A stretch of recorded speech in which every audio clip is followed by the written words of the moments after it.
Good morning and welcome to our November 27th Committee of the Whole meeting. The City of Parksville recognizes the people of the Coast Salish Nations and their traditional territory upon which we gather with gratitude. We have a presentation today up front. We have Mrs. Boven, Manager of Finance. Would you please provide us with an introduction regarding the 2023 activities year to date? And if you can find the microphone switch, it's all yours. Thank you, Mrs. Bolton. Thank you, Mayor. We'll start here. So this is the precursor to the 2024 to 2028 financial plan. We're providing an update on 2023 activities to date, including project status, updates and trends that we are currently experiencing and that may continue. So these are highlights only, and detailed comparatives of actuals to budget by department will be provided as part of the financial plan process. Oh, I can do it. There we go. So we'll start with some revenue and expense trends. The revenue we're highlighting is the water and sewer user fees. So as council may recall, due to the droughts experienced in recent years, we took a different approach to budgeting for the water and sewer fees in 2023. Rates were increased by 5% and 3% respectively. And we also assumed that there would be a 10% reduction in use or consumption overall. That didn't happen. So overall for the year, there was just a 0.06% less consumption than the prior year. But interestingly, commercial had an increase of 10.3%, and the residential properties had a decrease of 4.4%. And as you can see on the slide, because of that, I'll say higher than we had expected consumption, the water user fees are approximately $270,000 higher than what we budgeted, and the sewer user fees are approximately $65,000 higher than we budgeted.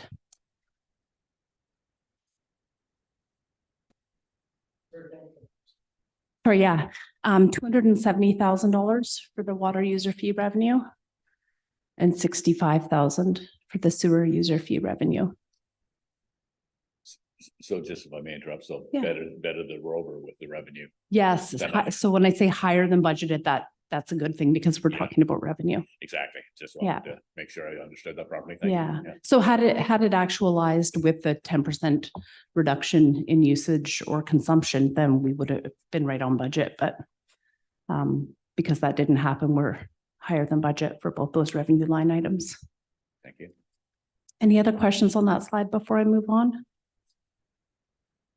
Okay. So on the expense side, I'm going to highlight, I'll say just some trends with respect to staffing. So recruitment of staff continues to be a challenge at the city. An example of this is engineering has been unable to fill 3 engineering technologist positions. As a result, we expect overall salaries and wages at the end of the year to be under budget.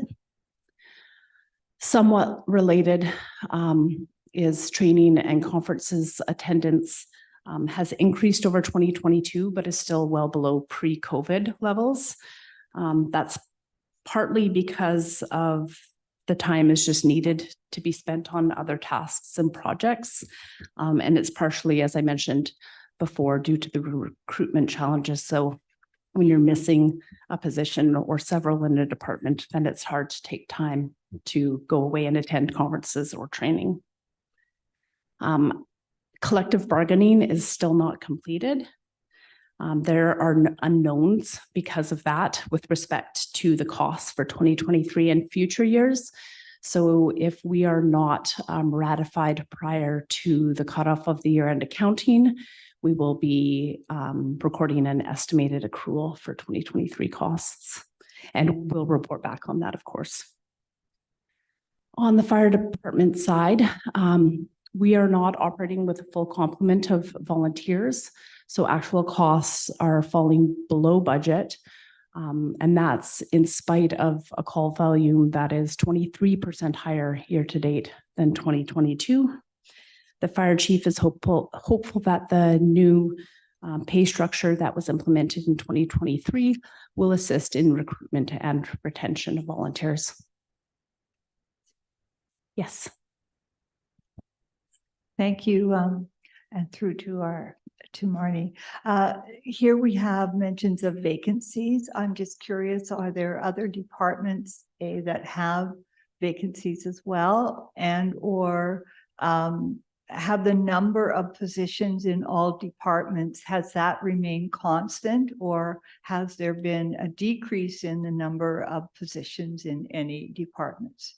Just wondering about that. Okay, through the chair, budgeted, there hasn't been a decrease in positions.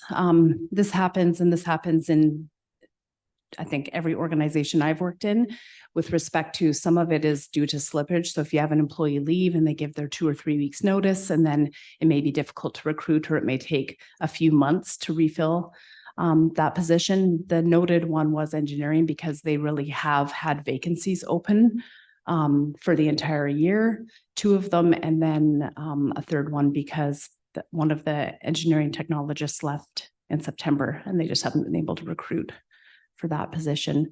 Other departments, off the top of my head, I can't think of any specific, other than the director of operations. So we were without a manager for a couple months and have filled that position, and the director of operations is still unfilled.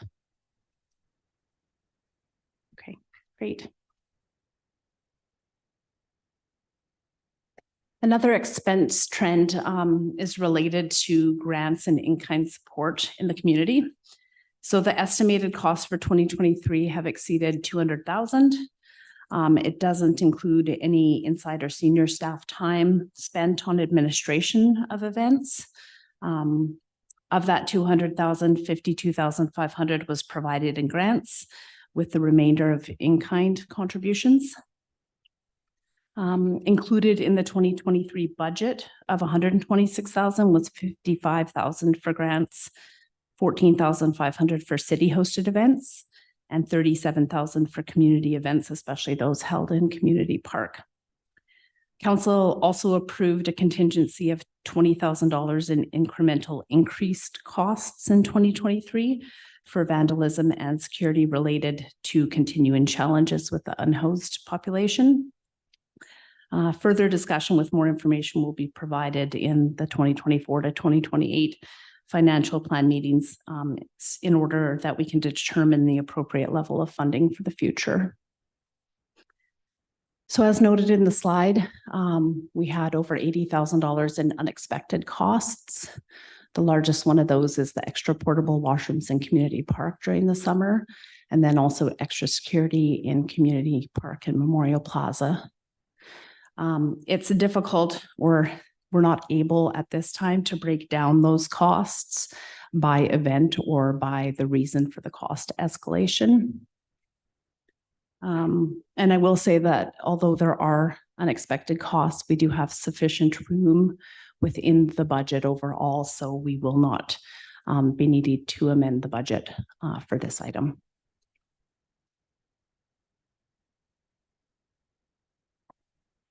So one other thing we wanted to highlight was the supply chain issues that continue to affect the work that we do. Sorry. Hi, good morning. Could you go back to the previous slide, please? Absolutely. Thank you. So these were the unexpected costs for last year, 126,000 over than what we expected, right? Sorry, the budget was 126,000. The actuals are So over 70. 200. Yeah. Okay. And most of it I can see was the washrooms in the community park during the Beach Fest. Yeah, I will say it wasn't just for Beach Fest. It started earlier in July. We normally bring in some additional portable washrooms. This is the extra cost on top of what we bring in. typically for the summer. So this was, if I recall correctly, in June through to partway through September. Thank you. What was the extra security in the community park for? I don't have the details on that, but perhaps the CAO or the Director of Finance does.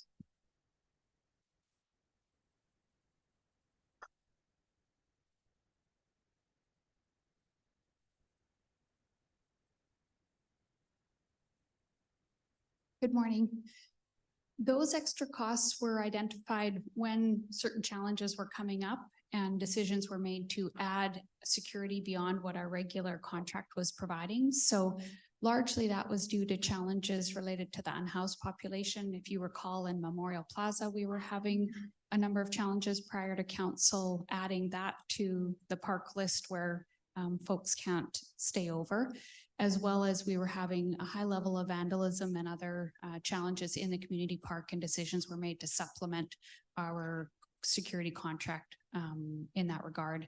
And that is continuing. So this is our amount kind of year to date and our best forecast. So I would suggest that those costs are more related to the unhoused population than the special events, for example. Thank you. And I see number 3, the RCMP overtime cost to be determined. If you can give us like a ballpark, and also what is the reason for the overtime? Would it again be associated to the unhoused population? Marley, I'll go ahead and, Yes.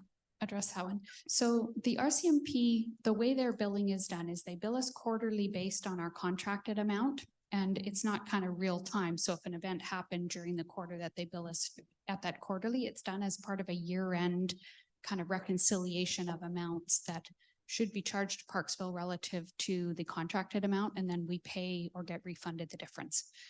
The RCMP overtime costs are probably twofold. One is, yes, related to the unhoused population and asking for more of a presence with respect to specific events, as well as just generally, again, in the community park and memorial, where we're asking them to make sure that patrols are going by that area in addition to the security. Additionally, with respect to some of our largest special events, for example, Canada Day, the RCMP has a presence at those. And if you were at Canada Day, it was a very, very significant number of people that were there, and extra RCMP were required, including into overtime. So although we can't specifically identify that amount nor really estimate it very well, that's what those costs relate to.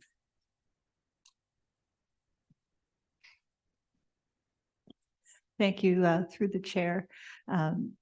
I'm just curious another question about the extra portable washrooms. When I look at that, I think back to the summer in the park and the construction that was going on. So I'm wondering if this is part of the necessity for extra washrooms was due to the construction. And if that's the case, I know that we had approved some money being shifted to cover additional costs there. Would washrooms, the portable washrooms, not be included as part of those costs? So a two-part. Yeah, through the chair.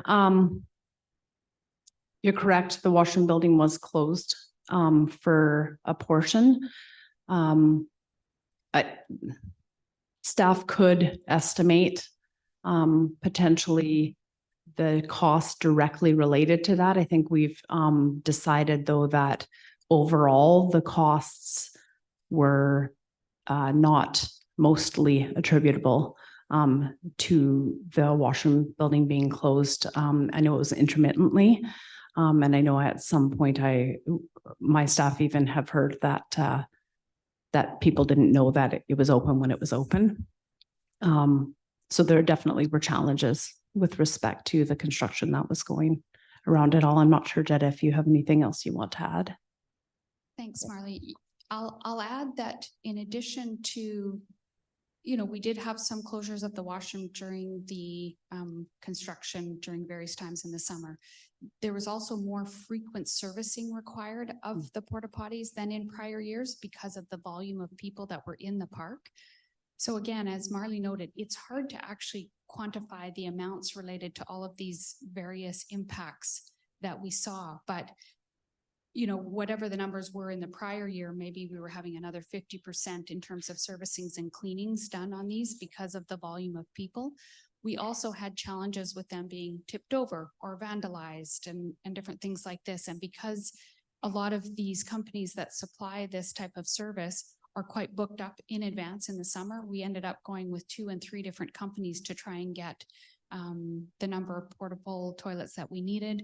We also had staff that were assisting with the cleaning in some cases because the folks that were providing just didn't have that. They hadn't booked that in advance. So there was a lot of different impacts in addition to the special events in the park, regardless of whether the construction was in place or not. There was just a lot of volume and a lot of challenges with, like I say, being tipped over or other kind of vandalism on them that of course just adds then to the pressure on ones that are remaining. So it was quite a summer of managing those. And again, it was from kind of end of May through September, as Marley noted. And so we're not talking about a short time period either. Go ahead. Councillor Brown. Thank you. And so given the fact that the construction should be coming to a close, or perhaps it almost has, I would think and hope that in the coming year, one would get a more, let's say, accurate picture of what is required in the park. And of course, we'll have the new washrooms coming on board as well. So just a comment about that. Marley, if I could just respond to that one thing I will say is, yes is the short answer, and we will be bringing that as part of the 24 to 28 financial plan conversation. Sometimes it's hard though, until all of these facilities, whether it's the new outdoor theater or the new washroom and construction, it's sometimes hard to estimate these. And what we saw this summer was a volume of people, which is wonderful, but the community park is just a very busy place because and probably even more so now that we have new facilities there, it might be even attracting more people. So 2024, I expect will still be a year where we're trying to fine tune that, but we're going to try and bring some options to council and perhaps provide some contingency funds in advance in case we see that again. The vandalism piece of it is completely unpredictable. And so we're again trying to work on that piece as well as the security piece to maybe prevent some of the vandalism on the porta potties, but we may end up having more cost on the security side of things. So it's a bit of a balancing act. And we're just going to be monitoring that closely in 2024 to see the impact of the various facilities and works that were completed in Community Park and how that changes how the summer looks. Yes, I'd just like to comment anyways, that this summer, spring and summer was unprecedented for a number of reasons. And as Jenna has mentioned anyways, in between the vandalism, but the complete overcapacity use of the park itself. We were not just at capacity, we were well over capacity. So staff pivoted rather quickly anyways, and they literally had the portable porta-johns everywhere throughout the washroom because of the construction, because of the fact that there's just more people everywhere. And so that certainly added to the cost. But to the credit, partway through the summer, we were well under construction with the gathering place and staff. We had numerous meetings, site meetings down there, and they recommended that if ever there's a time to maybe we should be including another complete new washroom facility. This is a time to do it because we had the contractor already in place down there and it was cost savings to be had. So I would expect that these costs that we have on the 68.9 anyways for the extra portable washrooms, I would expect that they would decrease for this next year coming up 2024. However, keeping in mind also that we'll have some increase in custodial because we have a brand new washroom building that will be probably finished by the end of this year. So the custodial services will have to be provided to that washroom because of course we're very strict on keeping them absolutely sanitary and clean to proper specification. So those costs will go up, but at the same time, we're going to have washroom capacity, we feel, with all 3 of our washrooms fully up and running for 2024. So I would think this is a one-off, but we are still going to have extra costs moving forward with the new washroom. Just wanted to lay that out for council so we know that there's, for every improvement, there's also a cost that comes along with it. So thanks. Great. Is that it for that slide? Right. So as I mentioned, the final expense trend that we wanted to highlight are these continuing delays in the supply chain. So this is just a graphic on the screen to kind of explain what the supply chain looks like. So this is affecting some of our day-to-day purchasing, as well as items for minor capital and capital projects. And you'll see that in the following slides as I go through them. So we'll move on to highlighting some of our minor capital projects for 2023. The first is the accessibility plan.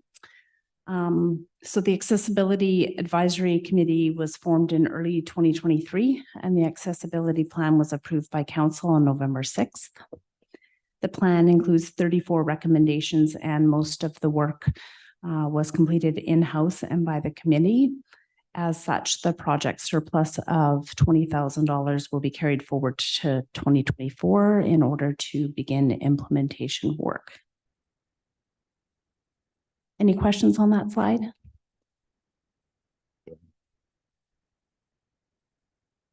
Thank you. Thanks, Mayor. So implementation, as you can see, like there are 34 recommendations and 4 areas. Do you think 20,000 or 25,000 is sufficient? Or should the council be looking at a higher amount? And what is the possibility of getting the province to give us some grants, because it was provincial initiative, right? Through the chair, I'm definitely not a subject matter expert on that. I would say the unused funds are being carried forward to start that. My understanding from reading the council report was that there were a number of recommendations that could be implemented without cost. That said, if perhaps Angie wants to comment on anything more specific, because I know that she was the staff liaison to the committee. Thank you, through the chair. Excuse me, I think $20,000 is a good place to start until you identify exactly what projects may want to be implemented in 2024. It is a 3-year plan, so not everything needs to be tackled in the first year. There is also grant funding available for a project that is identified in the plan, but we're just not at that point yet. Great. Any other questions on this slide? All right, I'll move on. So the next project or projects we're highlighting are the several master plans. 3 of those, the water utility, the sanitary sewer utility, and the storm drainage, should be complete in the first quarter of 2024 with presentations to council at committee of the whole meetings, ideally towards the end of that quarter. And I will preface that by saying it's really dependent on the consultants getting draft reports to staff to review and provide feedback. So depending on the timing of the consultants, staff is hopeful that those 3 will be completed by the end of the first quarter of 2024. The transportation master plan had some public input with a workshop open house in this quarter, just a few weeks ago. And the pavement condition assessment and management plan is complete, and council approved that on November 20th when the consultant was here to present the plan to you. These plans will also help to inform our asset management initiatives, which we'll be talking about on the next slide, actually. Do you have any questions on this slide? Councilor Gore. Thank you, Mayor. Since we had this Bill 44 that's been announced by the province, I wonder how the master plan will be accommodating those extra need for infrastructure if we've, and it's kind of late, but is there any planning from the city staff side to incorporate those changes? I call it the creating chaotic communities bill, but I'm hoping if we can address some of those concerns for extra pressure on the infrastructure. Yeah, again, that's not my expertise, but I would defer probably to the Director of Engineering to provide comment with respect to how the new legislation could potentially affect the master plans or the additional requirements for infrastructure. Or Jetta. I'll just provide a quick comment on that, and that very much we're watching that as it moves through the provincial legislative processes, and at this point don't actually know what the end result is going to be. So it really is something that's identified as a kind of item through our 24 to 28 process. Staff are actively trying to look ahead and understand what the impacts might be to the city, to staff, to infrastructure, and all of those types of things. So it's something that's taking time each week as we're hearing about different things in different parts of that. So we'll certainly keep council apprised, and especially during the financial planning process, as best we can to estimate at this point when it's all kind of unexpected, of course, as you've noted. So we will be bringing that to council through the financial planning process.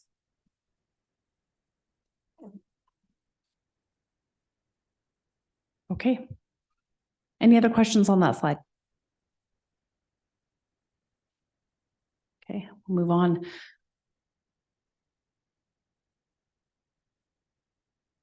So we had several asset management projects this year. The first was the asset valuation project, and that provided us important asset condition assessment information for the city's vertical or above ground assets, other than the pavement and several road affiliated assets.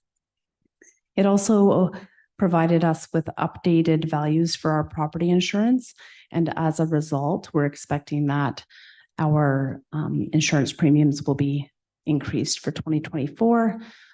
The insurance broker sent an update last week, and we should have those costs within the next couple of weeks. So we're hoping to know that soon, and that will obviously inform the 2024 to 2028 financial plan for the insurance costs.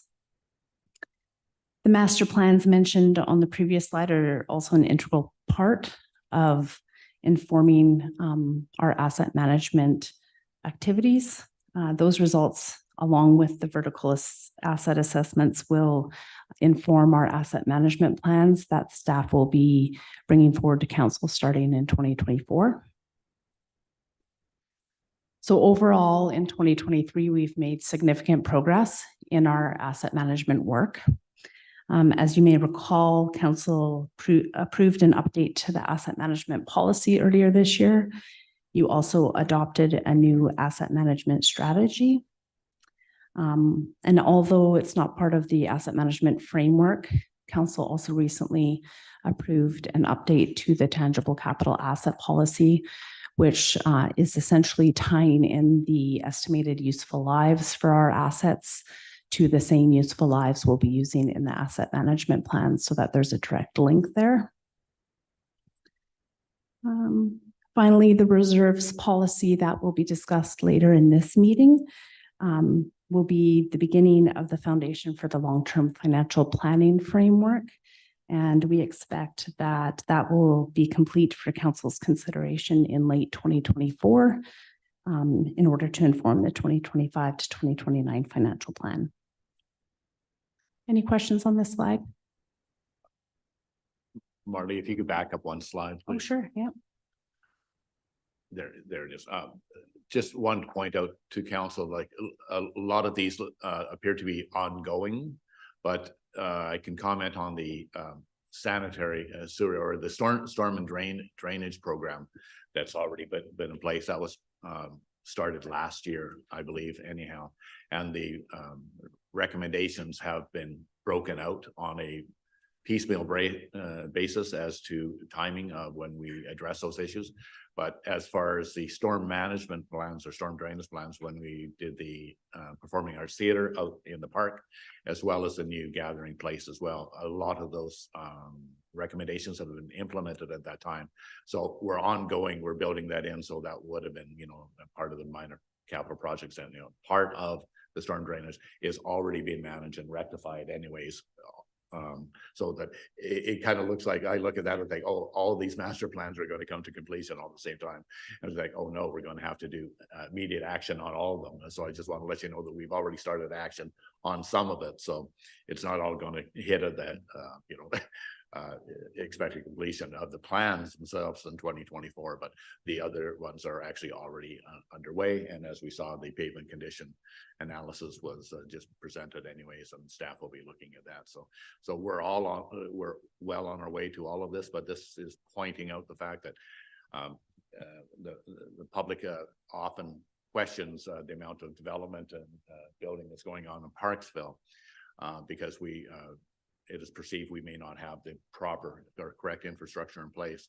This certainly exemplifies the fact that we are looking at all of our infrastructure along with the asset management plan and preparing for what needs to be done in a very progressive but mindful to cost to the taxpayers by spreading it out properly. But this is a great system that staff have put in place to have all these master plans and as well as the asset management. So we're well on our way on this, and it's already begun. So we can only look forward to completing even more of these projects to improve our infrastructure. So they're in good shape is what I'm saying. Thank you. Yeah, point of clarification, the storm drainage master plan that's discussed here is for the entire community. I think Mayor O'Brien, you may have been referring to the storm, I believe there was storm drainage planning work done for Community Park. So yes, that's being, we already have that information. Okay. So it's the plan for the entire community that is being worked on right now. Right. Even better. Yeah, Thanks. exactly. Great. Any other questions on the asset management projects? All right. So the next minor capital project, just want to provide an update on is the water use and management study, which I believe in the financial plan was referred to as the drinking water master plan. So the scope of this work for this study has been discussed with both council and the ERWS board. And in order to avoid duplication of work and costs, the city will be working with the ERWS where possible, as the ERWS has a $125,000 budget for a similar project. So staff will be bringing a report to council in early 2024 to seek approval for the draft terms of reference prior to issuing the RFP. And just a reminder that this is a multi-year, multi-phase project. So the total project budget is $750,000 for the multi-phase. Any questions or comments? The next project is the Blower Road at Shelley Creek culvert removal. So the culvert was removed and the existing stream bed channel was restored. Flow monitoring equipment has been installed and just requires some additional calibration work prior to year end. The city partnered with Mivies on this project and their volunteers planted cedar saplings and dogwood and willow stakes. So the actuals for this project are slightly over budget. The top picture there you can see shows work being done, but the culvert was still in place. And then the bottom two pictures show what it looks like after restoration. There's no questions. I'll move on to the next project update, which is for the Oceanside track contribution. As council may recall, there was $750,000 in the 2023 budget for the city's contribution towards this project. The RDN and the town of Qualicum Beach will be contributing as well. So that's allowed the city contribution to be reduced to $500,000. And that contribution is slated to be made in the first quarter of 2024. Any questions on that?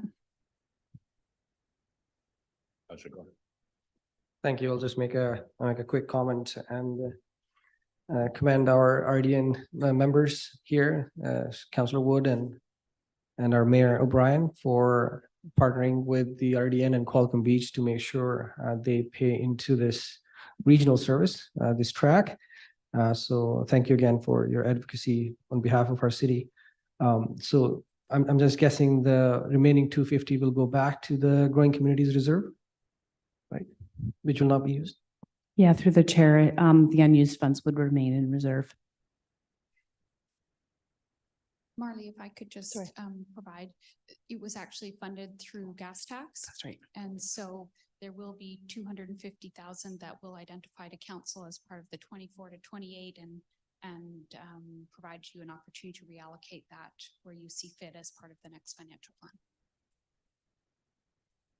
Great. So we'll move on to capital project highlights now. So the first slide here is a summary of the projects in Community Park in 2023. So the total budget for these projects was over $4 million. And there is more information in the handouts if you want to look at individual projects. The sports court project, the tennis and pickleball courts and skate park portions were completed, and unspent funds for the lacrosse box project of approximately 90,000 will be carried forward and form a portion of the budget needed for that project in the future. With respect to the Gathering Place, washroom building and safety and accessibility upgrades project, that budget includes the works adjacent and the small water and sewer contingency budgets that were allocated to Community Park as well. You'll see there the 600,000 is the amount that will be amended in the financial plan that council had previously resolved to increase for the washroom building project. So as a whole, that budget for those projects will have about $450,000 either unspent or unallocated at the end of 2023. $250,000 is already earmarked for items that or minor works that are not able to be completed by the end of the year. With respect to the washroom building, there's some equipment that is delayed going back to the supply chain issues I'd mentioned before. So it sounds like that building won't be able to be open until the first quarter, so potentially February. And then there's some other items and minor works related to the Gathering Place and the safety and accessibility upgrades as well. So and those projects are all slated for completion, full completion in the first quarter, even though the majority of the work is done or will be done by the end of this year. And I did mention there is $200,000 of that budget that is currently allocated or unallocated. So 250,000 carried forward for use and 200,000 that is unallocated at this point. Any questions on this slide? Here's some pictures of the several projects. The first two starting at the top left are the playground surfacing. The top right is the tennis and pickleball sports court. The bottom left is the skate park work. And then the center at the bottom is the washroom building as it stood when our manager of communications took the picture. I believe it was last week. And the bottom right, again, not a great picture because it's through the fencing, is the community, the Gathering Place.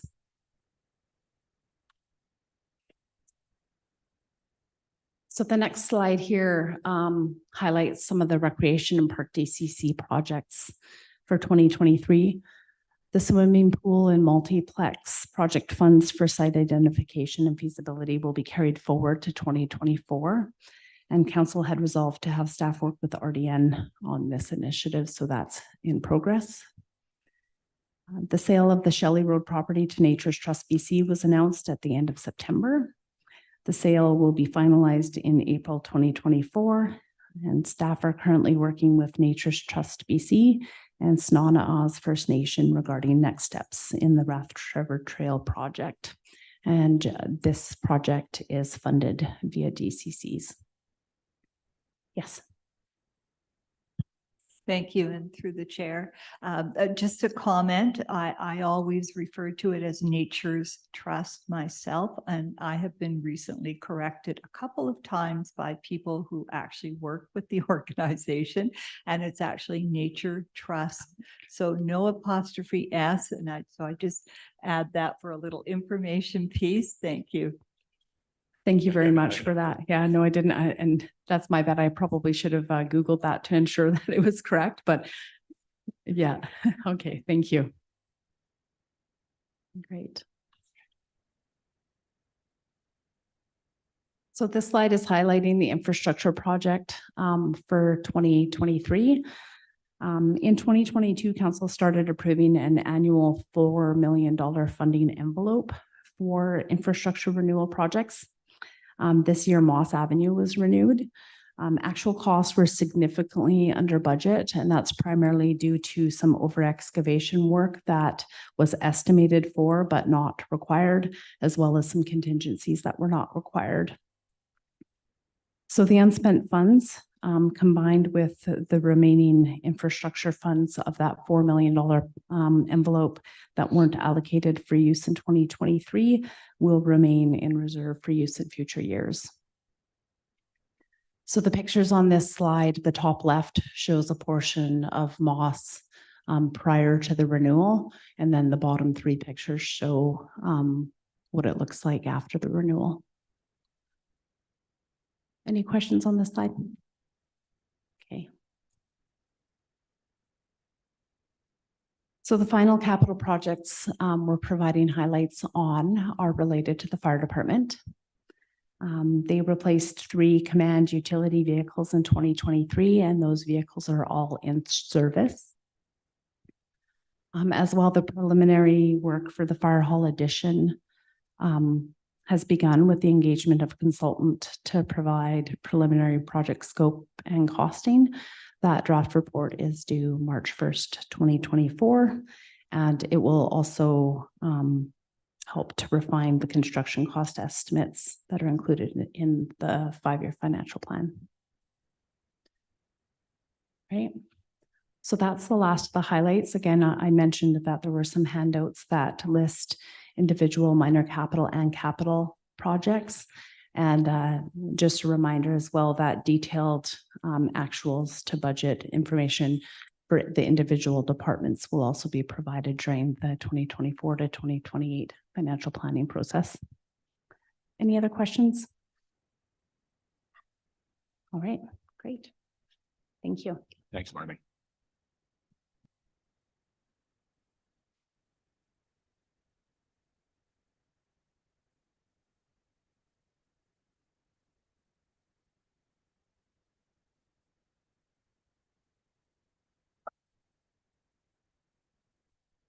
Thank you, Mrs. Bovin. The next presentation we have is by Mrs. Holmes, Director of Finance. Would you please provide us with the next presentation regarding the 2024 to 2028 financial plan introduction and economic overview? Mrs. Holmes. Good morning. So we're going to be starting to spend all our time together again this year. So just to kind of summarize, thank you to Marley for giving us a picture of what's happened in 2023, and that will inform when we're bringing things forward to you to be rebudgeted or understand where those projects were at. So I think that sets the stage a little bit on that. I'd also like to today set the stage a little bit about where we are economically and some of our economic indicators, as well as just chat through further to Marley's introduction of different trends that we're seeing in costs and revenues, and provide a foundation for the next pieces of the financial plan discussions that'll be coming to you. Later in the day, we'll also talk about corporate work plan, which will also feed into the discussions around the financial plan. And then as Marley mentioned, new policy being reserves and surplus, and that's following discussions that we had last year in terms of talking about having policy around reserves and surplus. So we'll dig into the details of that a little bit this afternoon.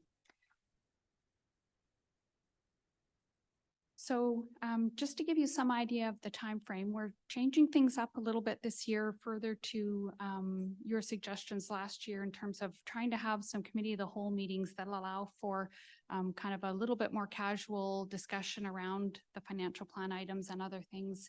So what we will refer to this first stage as is often called the provisional financial plan. And that's based on kind of what we know based on forecasts to the year end, which may change.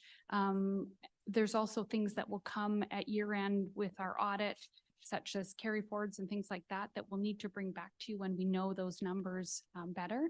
So our first kind of stage of meetings involves today looking at some of the foundational pieces. The December 11th Committee of the Whole will be talking about community park and some of council's financial plan requests that have been brought forward that you've referred to budget discussions during the year, as well as chatting a little bit about community groups and things like that, we started those discussions last year. In January, we'll have our departmental presentations similar to last year, where each department will chat about their operating activities, minor capital and capital activities. And we'll also look at our little bit better forecasts on budget to actuals so that we can tweak the 24 to 28 financial plan appropriately. What I will advise is because council adopted a 5-year financial plan last year, year 2 of that plan goes into place as of January 1. And so it's not as though nothing happens in January because we're waiting for the financial plan. So year 2 will go forward and then we'll update that as we go through this process. In February, we would look for direction from council with respect to property tax rates and water rates based on the provisional financial plan. And so we would expect council to adopt that financial plan in early February, and that would provide the basis of early approvals for some projects. At that time, though, we wouldn't set the tax rates. We'll wait for BC Assessment's revised roll, which comes out towards the end of March.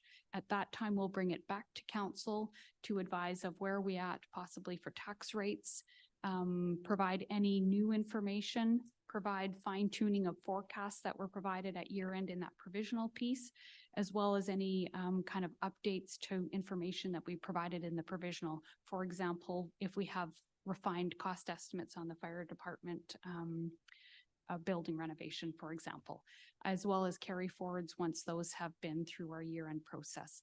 So that would take us into this time frame where April and May would be similar to last year, where we would look for tweaking that financial plan and bringing council scenarios with respect to combinations of property tax and utility rates.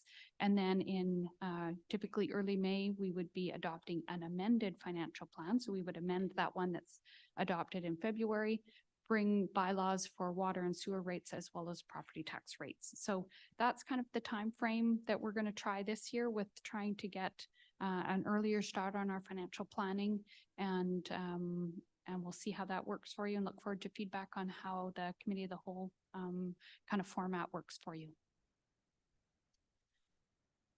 So just to, again, go through some foundational pieces to review in terms of what is included in our 24 to 28 financial plan.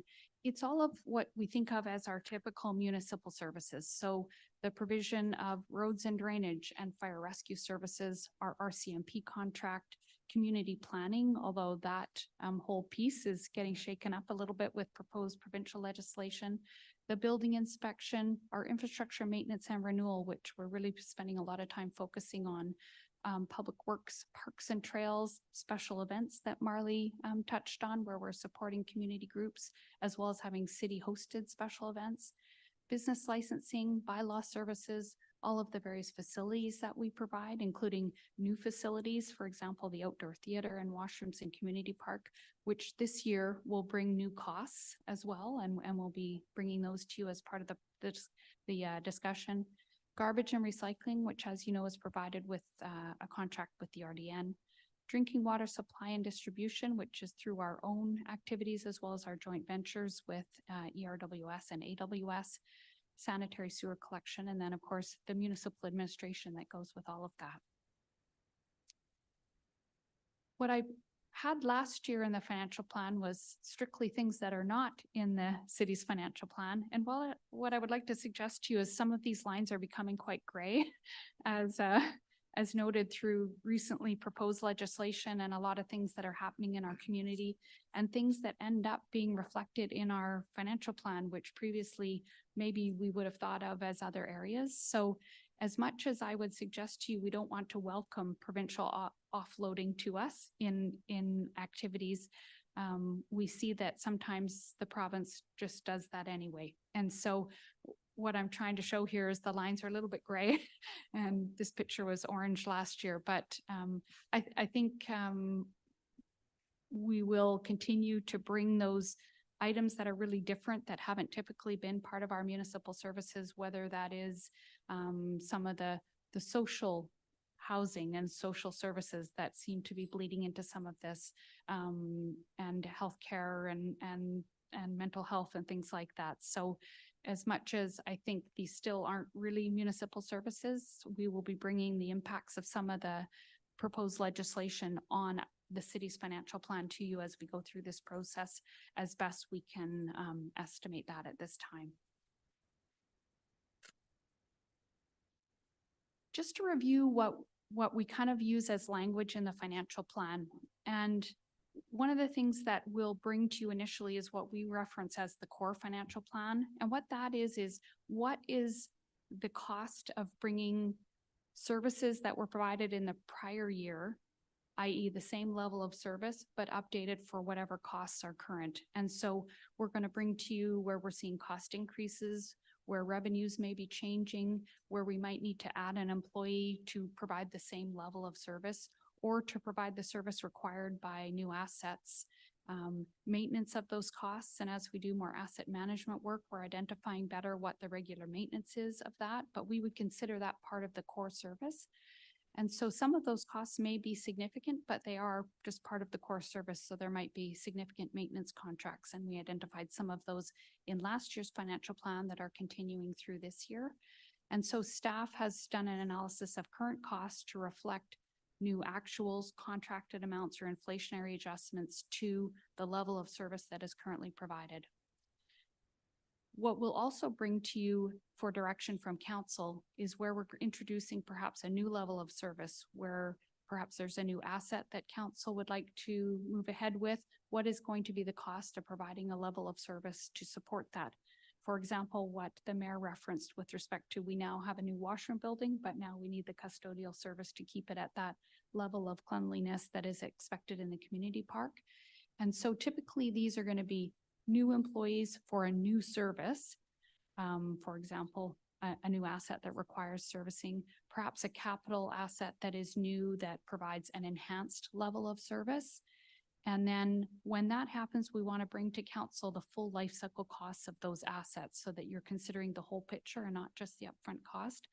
Often what we see is that we'll get a great grant funding opportunity, but we also need to consider what's the long-term operating costs associated with that asset. And it may not look to be such a good deal when you look out at the life cycle costs. So we'll try to provide fulsome pictures of that direction.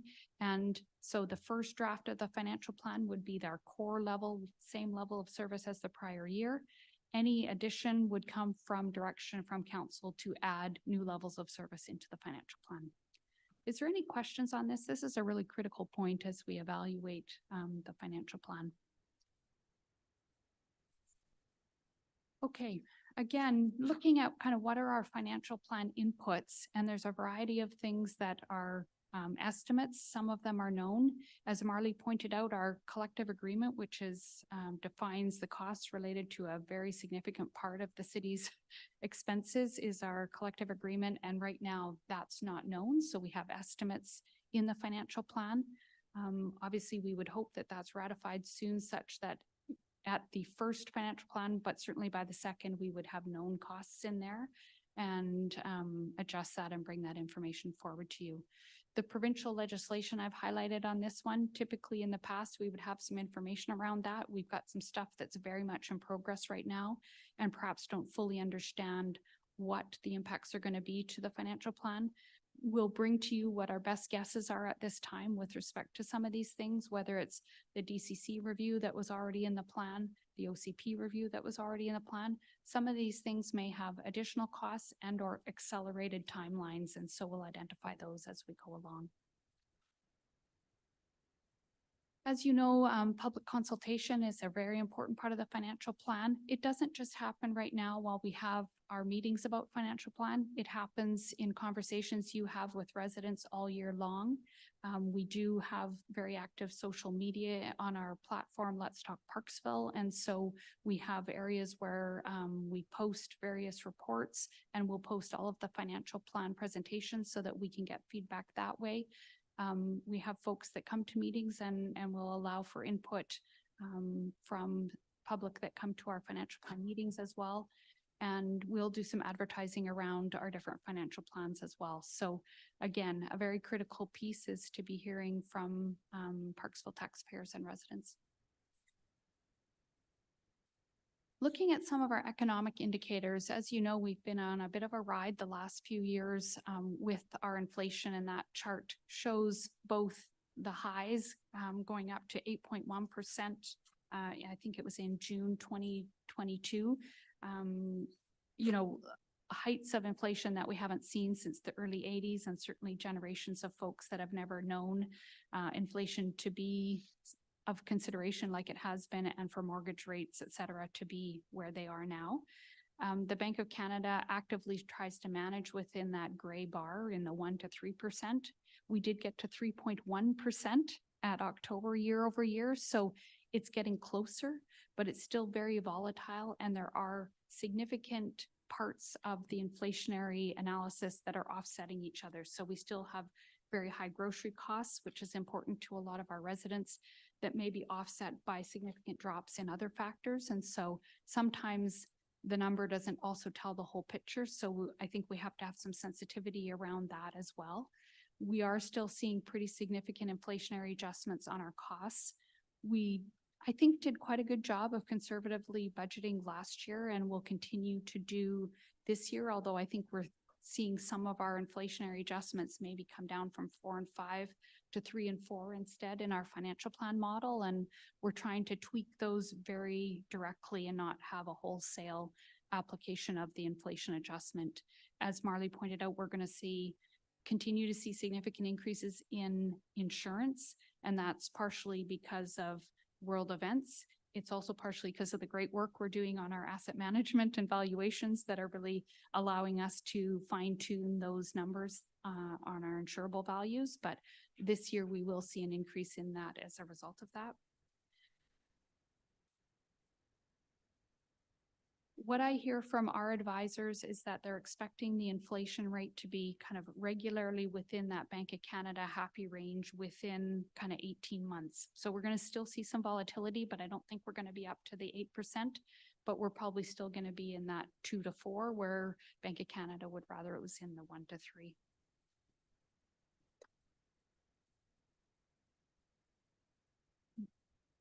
I think we've gone through all of that. I guess the only other thing I would note is that as much as we're going to be looking at this from the view of our own expenses, when we're looking at evaluating increases to rates, whether it's utility rates or tax rates, we know and are hearing from a lot of taxpayers that they're struggling out there because of the cost of groceries, because of mortgage rates. And so that'll obviously build into part of the conversation when we're looking at that. One thing I would just add on this, the upside, of course, is some very good investment returns. And what I'm hearing from our advisors is that that's also slowly coming to an end. In 2022, we had 6 Bank of Canada increases in base interest rates. In 2023, we've only had 2. And what I'm hearing from advisors recently is probably by 2024 Q1, we're going to see those rates start to trend down again to something that's more reasonable. Through the chair to yourself, Jetta, the silhouette of the person spinning the plates, are those elected representatives or is those staff? I think that's me with the property tax, water, and sewer Okay, rates. okay, that's a good answer. Trying to come up with some magic. Yeah. Okay. The other kind of piece that we hear a lot about and will continue to early in January when our residents receive their assessment notices is as of the end of October, BC Assessment provides what they call the preview roll. And it's really a first kind of blush at where we see the role this year. And I did have a conversation with our assessor for Parksville, who provided some insights on what we're seeing this year. After increases in 2022 of the 30 to 35% range, and last year in the kind of 12 to 15% range, this year, our actual total role has changed very little.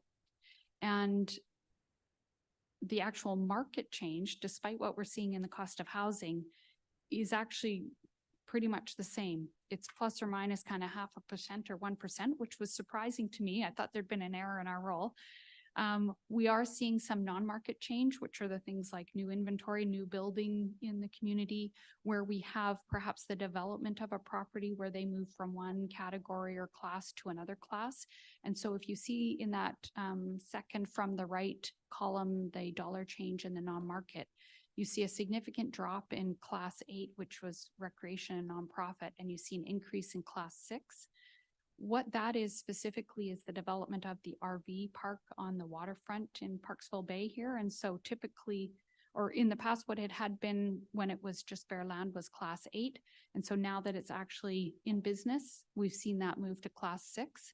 So the rate for class 6 versus class 8 is a little bit higher. So we would see a little bit of a bump in our property tax revenue as a result of just that change in class. We see in the class 1 residential about $72 million worth of construction bump in 2023.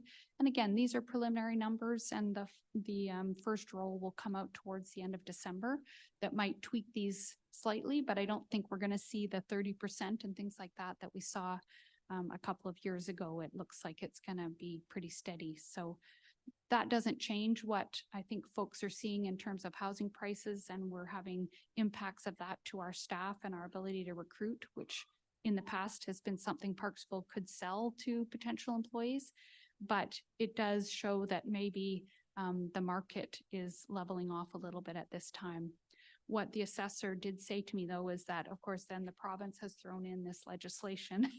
And so they're quickly trying to get up to speed, one, to provide some markers in their own system to see if they can track what the impacts of that legislation will be, as well as just trying to understand what the market impact is going to be. So again, they think they're going to maybe slide and have a year off, but boom, there you go. So they're very busy trying to respond to that as well. Councillor Beal. Thank you. And through the chair, just a question, will this particular slide also be posted on Let's Talk Parksville or somewhere? Right. The presentations all get posted to Let's Talk Parksville. So after the meeting, our communications team will add that to that. Then I just point out that it's property class and not property class. So you'll just want to edit and add a little T in there. Thanks. Appreciate that. Good. And then what I'll do is at your, the next financial plan presentation that we have, we'll update this for the completed roll that we get at the end of December so that we have a more accurate number on this. It's Jetta. I'm just trying to get my head into the right column here regarding which column shows the change in the market. So I understand there's a lot of development that's not completed yet, but I would say certain piece of property that have come on the market already, Lombardi apartments, and the one right beside it, again on 19A. For the change of market, for the assessments, obviously those assessments would have gone up considerably from what they were before. Would that be reflected in one for residential because they were condos and apartments, or does that get reflected into business and other? Yeah, the residential units would be class 1. So they would be, all of those condos and apartments would be in class 1. So that would be in class 1 then? Right. Okay, yeah. So that's 72 million, that's 72 million up on top there. could have been the possible bump in those ones coming and with the increased assessments. Right. Right. And it would also include the ones that are here, right on Jensen, Yes, in that BC assessment would pick up improvements to date, right? They don't wait for it to be final and people moving in and then it shows up on the roll. They would have come out in person in October and tried to assess, okay, how close are we to completion and what's the reflected improvements in that property? So that 72 million of the non-market change is going to include those new units that are there, but people not moved in yet. right, okay, and that's great. And that, speaking of that project, specifically on Alberni and Jensen, the Mosaic Part 2, that has the commercial building in the lower half, of course, for the downtown core, would that still be under Class 1, or is that going to go into the commercial end of it would be assessed at Class 6? Yeah, the commercial piece of it, Yes, it would, the property itself would have both residential and commercial pieces to it. right. So Yeah. that's going to be reflected as a percentage in between the two of them. Right. Right. Yeah. But as you say, they are coming on as to improve value right now due to construction costs ongoing. So they're picking up on those improvements right away. Correct. Yeah. And I did ask specifically about that one because it's very much in light of, in sight of City Hall, right? So Yes. what is the process around those that are in progress? And he did confirm that with a project of that significance, the team that has Parksville would have been out as close to the roll date, which is as of October 31st, to try and get that number as accurate as possible. To be fair though, as well, some of those ones that are within the BIA, downtown core, some of them have the option of having a frozen tax rate for 5 years. Right, if they were part of that revitalization Yes. piece, yeah. Yes, as long as they're within the parameters or the mapping end of it, they could actually. So that goes back to their original tax rate as well. So that could happen on these ones as well. Okay, and I think that answers my question. So, so 72 million is what we saw anyways from the change from 2023. Correct, Yeah, okay, that, and that, on the that- residential yeah, piece. and that Yeah. totally makes sense. That number is Yeah. somewhere was expected 72 million. Thanks, Jetta. And Councilor Martin. Yeah, thank you. So the Lombardi building is an example. Then will be commercial on the bottom, 6, and then the rest will be residential. Correct, Okay, so that's how it works with all these buildings then, correct. because we have others like this coming up. Right, okay. and of course, it would depend on how the commercial piece is owned, right? I've seen buildings in Nanaimo that the commercial building is actually strata, and so those would be all different folios. It could also be that one owner owns the whole commercial piece and rents those, right? So how that gets split would depend on how the ownership structure is. But yes, your general comment about commercial class for the commercial piece and residential for the rest. And just further to the comments, so I was just thinking, a part of that 72 million would also be comprised of the considerable apartment rental accommodation built on Molliet Despard area as well. I expect Yeah, so. because that has been completed, so definitely would have fell into 2023. So, okay, that's interesting. Yes, it would be interesting if our Minister of Housing actually looked at those numbers. It might have some bearing on some of his decisions. Thank you. Okay. Any other questions on the BC assessment? Like I say, we'll bring an updated slide like this once we have the completed roll at the end of December. Looking at population, which, as you know, some of our population numbers provide significant cost increases when we hit them, most namely the 15,000 population, which changes our CMP contract. And so looking at growth, and you've heard some of this also from our Director of Planning, but we're factoring in about 1.8% per year of growth.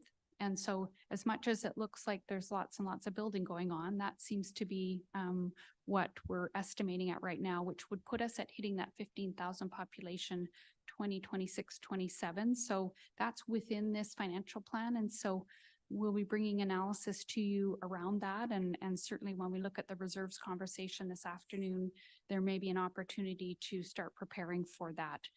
It also may be other areas that get impacted, perhaps at different levels of population. We need more operations staff to maintain parks, and we certainly see the higher usage in community park, but other parks also have that higher usage. And so it may be that there's at some point we need one more or two more staff members. We certainly see with growth that our planning and building inspection department is very busy as well. And there's impacts to our infrastructure. So as much as the number that we saw for new growth in our BC assessment role, there's a lot of costs that comes with that bump in property tax revenue. And so as much as, yes, the property tax revenue number goes up, the expenditure number will also go up. Yes, Councillor Martin. Mr. Mayor. Jenna, this is very helpful to me personally. I have people telling me all the time about all this construction, and I just tell them, you know, I mean, average 1.5%. Well, this is 1.8 now. So at least it gives us something to say to people to accept the fact that we're having this. So this is very helpful, I'll tell you. Thank you. People are Great. so concerned. Great. Thank you. Councillor Gore. Thank you, Mayor. Hello, Jetta. So, and I'm guessing staff is aware of the province wanting us to build more homes. And an important part of that legislation is the housing needs report, which will be coming in December of this year, I think, and every revised, not this year. Yes, so I think it's 2023 and 2028 is how they're thinking, how the 20-year progress in terms of housing supply. Sorry. Okay. So I was wondering if that does come through, like the housing needs report, our numbers will likely change and how we're doing in terms of growth. I guess my comment would be that although the province is providing this legislation, thinking it's going to drive all of this housing growth, we know that Parksville already has the ability to add carriage homes or suites and things like that. And it is happening, but not at some crazy growth rate that everywhere you turn, there's a carriage house being built, right? So some ability to do that type of growth already exists. And this is the level of growth that is reflected with that framework already in place. And so I think it's likely nearly impossible for us to estimate the impact of the provincial legislation. Probably the safer assessment and assumption would be we'll probably continue at something similar, given that ability was already here, unless there's some other really different kind of parameters around that we're not seeing yet. So again, staff more knowledgeable than me are watching all of those types of things, but certainly given we already have that ability and people aren't taking advantage of it every single day, gives us some indication that maybe this rate will continue to some degree. Thank you. And I'll just, yeah, and kind of allude back to what the mayor was referring to. I think we as a city, for the size and infrastructure we have, I think we are doing really our fair share and pretty good in terms of what the province expectation is in terms of growth. So yeah, thank you. And if I can just follow up on Councillor Gore's comments, just probably through to our CAO, we had a housing needs report that was done previous. Just what was the expectation? Was it, I wasn't sure of the clarification to Councillor Gore's. The expectation is it every 5 years, because recently I've heard of the latest ones that they're going to be looking for a housing needs report annually. Is that what you have heard as well? Because that's just another increased cost for our planning department to have to put that together. Yeah, so through you, we did ours in 2020 with the regional district. Yeah. And we understood at that time that it was going to be 5 years. Now we are also hearing the same, although we don't know until we see the regulations, that we would have to do annual basically reporting on how we've met those targets. We need to do 5-year increments and then a 20-year plan. So you would almost envision if we were to do a new OCP, there would be 5 maps instead of 1 map. You know, that could be one way that you would show it, but definitely I believe it's going to increase demands on capacity to do that. We don't do it in-house. We partnered with the regional district along with the other smaller municipalities. And so I'm not sure if we're going to be able to rely on that. So the impacts of a lot of this stuff are still unknown, although as we did speak with council last week, our zoning does not appear to be the reason why development's not happening here. So we have lots of capacity within our current OCP and within our current zone to absorb many, many new units. So I think our situation is different than what the province thinks. And just to follow up with that, my comments in the last couple of weeks with the new rapid fire bills being introduced by the legislature, my comment regarding the amendments to the STRs was met by the Minister of Housing, specifically addressing my concerns to it, advising that Parksville has to get their vacancy rate to 3.5% vacancy rate, which I felt personally that regardless of the vacancy rate is not a fair parameter to use as to guidelines as to whether we could actually expect any amendments to some of the SDR requests that we've had. And the problem being is because Parksville has become so popular and we've had such a catch-up demand for apartment rentals and so forth in the area. As soon as we're building the apartments, they're actually booking up and being filled before they're actually finished. And the idea being that we're never going to get a 3.5% vacancy rate because we have a pent-up demand for people wanting to locate to Parksville or relocate, move back to Parksville since they had to leave, since we had insufficient apartments. So by saying that they're going to base any further decisions on relaxations to the city of Parksville on a vacancy rate is simply not reasonable in my mind. If that's if see, and they don't like it either, I can tell. You hear them screaming. So basically, I'm suggesting that a better reflection of what Parksville has would be done in a actual report. I know that we're working on right now that identifies how many actual rental units and housing units that we have, and new ones built, but already ones that are already existing.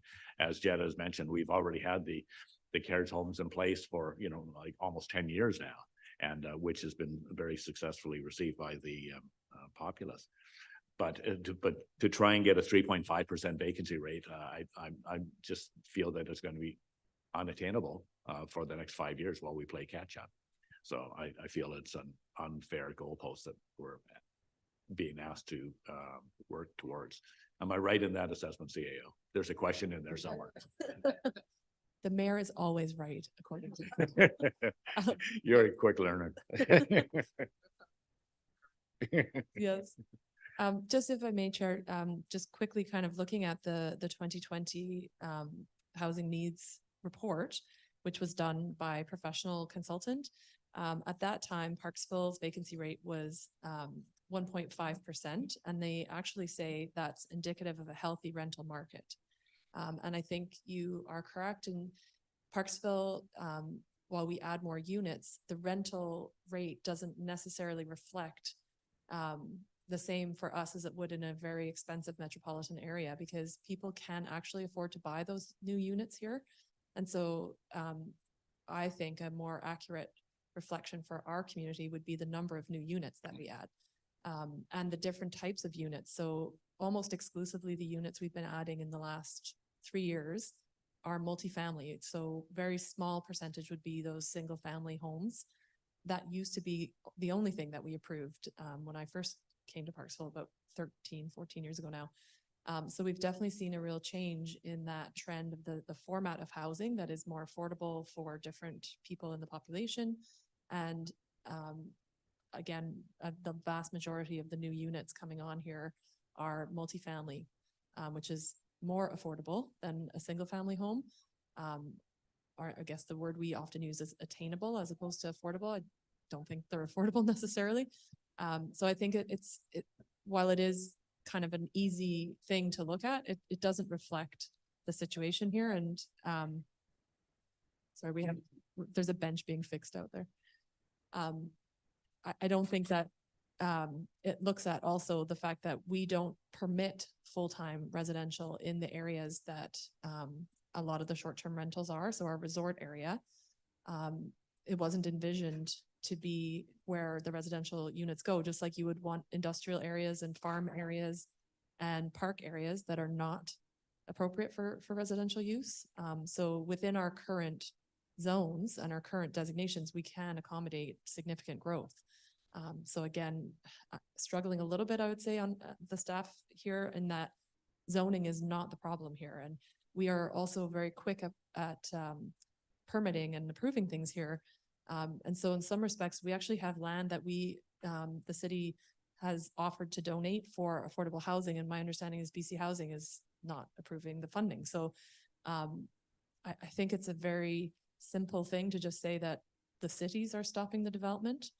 But it's not true in our situation, and in many other cities that I'm aware of, where they are processing things quickly. The zoning isn't what's stopping things. I think it's access to financing, to materials and labor. There's many other things that are, that come into building. So if you own, we have about 136 single family parcels that have a secondary suite or a carriage house, and that's about just under 3% of our stock. So 97% of people could make a second unit available, but there's reasons why they're not doing that. And it's not the zoning, so. Good, and thank you for that, CAO. And it goes a long ways to understand, to be actually recognized for what we've already been doing, and but we've including a planning component in it instead of just helter-skelter. And I believe that that's what we have going for us, as well as a very efficient planning department that turns the permits around way quicker than anyone else. So just to let you know, council, we are looking at setting up meetings with the Minister of Housing and to address this, as well as working with UBCM to actually bring this to the forefront at UBCM as well, which is very good for advocating for the municipalities.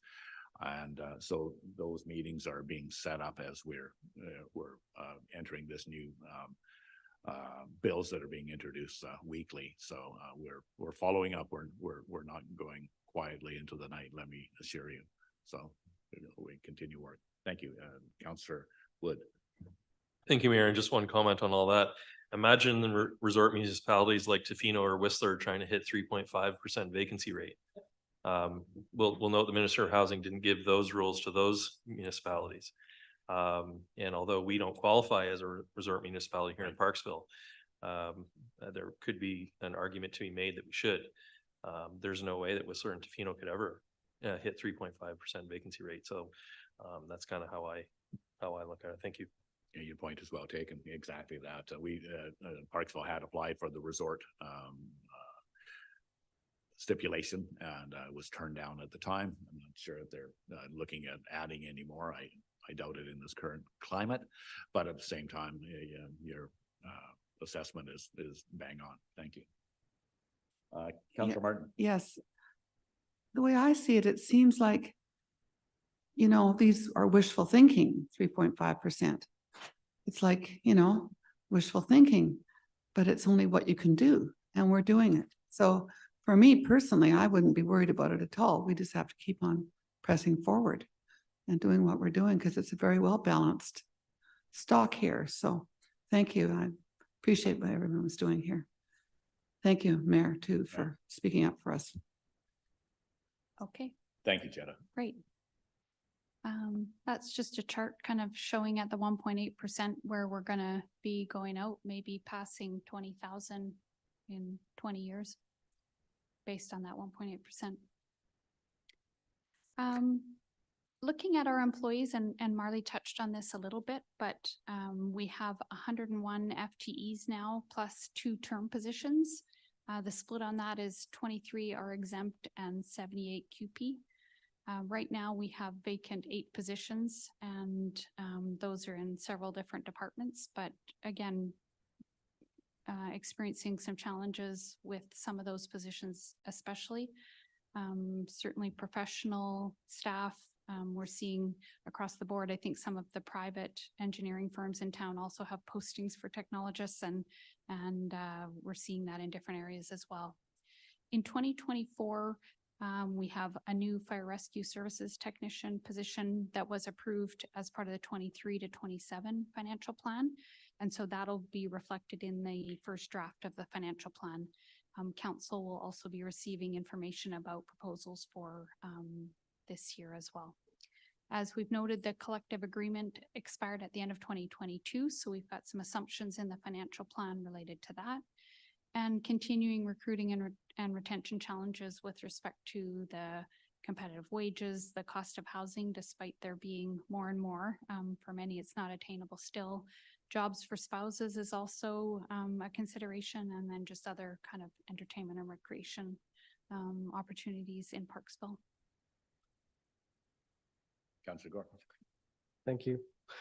So since the collective agreement expired close to 2 years now, there is a provision in the plan for back pay for the employees? Of course, yes. Once the new agreement is ratified, retroactive pay will be calculated and paid to all employees. I'll note with respect to our FTEs, as compared to last year, there's 2 new FTEs in there, and that was the manager of parks position that was approved by council, as well as the second RCMP civilian position. So those are the additions to FTEs in 2023. As I mentioned, right now we'll work within the 23 to 27 financial plan and move into year 2. But just as a reminder for you, the revenue increases that will be coming forward in the core financial plan are those that were adopted in last year's financial plan. And so in 2024, it was a total of 5.2%, which was 4.7% in 2024, plus the 0.5% into our capital reserve contribution. And then from 25 to 27, it was at 3.5%. And there was no factor for a percentage contribution to reserves in those years. So it would just remain steady at the final amount that was contributed in 2024, which was 320,000, but there wouldn't be that compounding increase. The water user fees were at 5% for each of the 5 years, and sanitary sewer fee increases were at 3% in each of the years. So that's what will be in the core first financial plan. Any changes to that would come from direction from council. Sorry, I beat you. Jetta, if I can just comment on the water user fee increases of 5%. And that's what we put in place for, that's the same as what happened for 2023 was a 5% increase. And so you're suggesting that it would be a 5% again in 2024? That's what was built into the 23 to 27 financial plan. Yes. Already. So that's what will be in the first financial plan draft that you see in January, looking at the water fund. Yes. Would be what was in the 23 to 27 financial plan. Right. Then what I would provide to you is analysis of costs and projects that we have going on, perhaps reserve contributions, and give you a recommendation about how that rate increase may need a change up or down, but likely at least that I would suggest to you. And so just reminding you that that first financial plan will reflect what was decided for the 23 to 27 plan. Yeah, the reason why asking the question, of course, was because we did have a surplus in the water usage this year, and it was 700 or 72,000. One of the first slides there was we actually were over budget. Right, that Marley presented. Yeah, Marley right. had presented anyways. Yeah. And so I'm not sure that we needed, and I was quite surprised with that figure that actually we had a surplus in the water user pay increase because we went into stage 4 or started stage 3, went to stage 4. So our citizenry cut back on the water way back, and yet we still had a surplus at the end of that. But I have to say as well that we received a lot of calls saying that, oh my gosh, our water is awfully expensive. And I'm not happy, or I understand that you were considering what that increase is. I'm not suggesting that a 5% increase is necessary. at this time. I think it's a bit, in spite of everything else that's happening, as you remarked on the inflationary figures that are coming through, that our populace are suffering from that right now. So I don't think we should just necessarily do a guarantee that it's going to cost more for water, because it's obviously an essential that families and so forth have in our area. And it's, you know, no one else is getting 5% increases in their salaries or the pensions. I can guarantee you that. So anyways, it's just, I want to look at that water user fee very carefully to make sure that we actually do need it. Yeah, so a couple comments, and thanks for that feedback. Why we had set it at 5% during the 23 to 27 financial plan was that we could see the water infrastructure reserves were getting depleted very quickly, Right. because there's a lot of infrastructure that needs to be replaced, in addition to whatever might be happening with the water treatment plant and with our joint venture partners as well. And so I think that the 5% was set so that we could start to replenish some of those. We'll have some conversations today about reserves. The other piece to remember is that although the revenue is up 250,000, there may have been associated costs with that. So the actual surplus amount is likely not the full 250,000. And so if there was costs associated with that extra revenue, but I think we need to look at the whole financial fund or the whole water fund as a picture, including the long-term infrastructure replacement piece. And so I think it's good to get that feedback from our residents. It has to be considered, and council can direct whatever direction they want to give on that. I think what this is just saying is we'll start with where we were and understanding why the reasons were that council made that decision in the past. We're also going to be looking at the rate structure once we have that water master plan, and see if there's different ways that we might structure that rate. And it may be that you change the rates for one group or another depending on usage. So there's a number of different factors that we can consider that can change how that rate looks and the revenue that it generates. And so we'll bring that to you as part of that kind of departmental review. Thank you. And as a follow-up, am I not right in assuming that the DCCs that we're receiving with all the increased development that we have in here, that I saw that Marley had pointed out that a lot of the DCCs that funded some of the infrastructure capital projects in the past. My way of thinking is hoping that with this increased development that I have, that the DCCs that are received to the city are actually helping us pay for the water usage, or not the usage itself, but the capital improvements and even some operating costs on that. Is that not correct, that we can apply DCC money to capital infrastructure improvement? We can, but it's restricted in that the DCC funding can only be applied to projects that were identified in the DCC bylaw. And that was part of the discussion last year in terms of moving the DCC bylaw update up so that we can identify new projects and or what that DCC revenue can be applied to. So yes, we are collecting the DCCs on this development, but it can't be just applied anywhere. And so we have engineering review what projects are kind of from a priority perspective, what's next in terms of what needs to be replaced, may or may not be the projects that are identified in the DCC bylaw. Right, but then some of those water, say it's a capital project anyways, could be in fact funded by what we call the gas tax.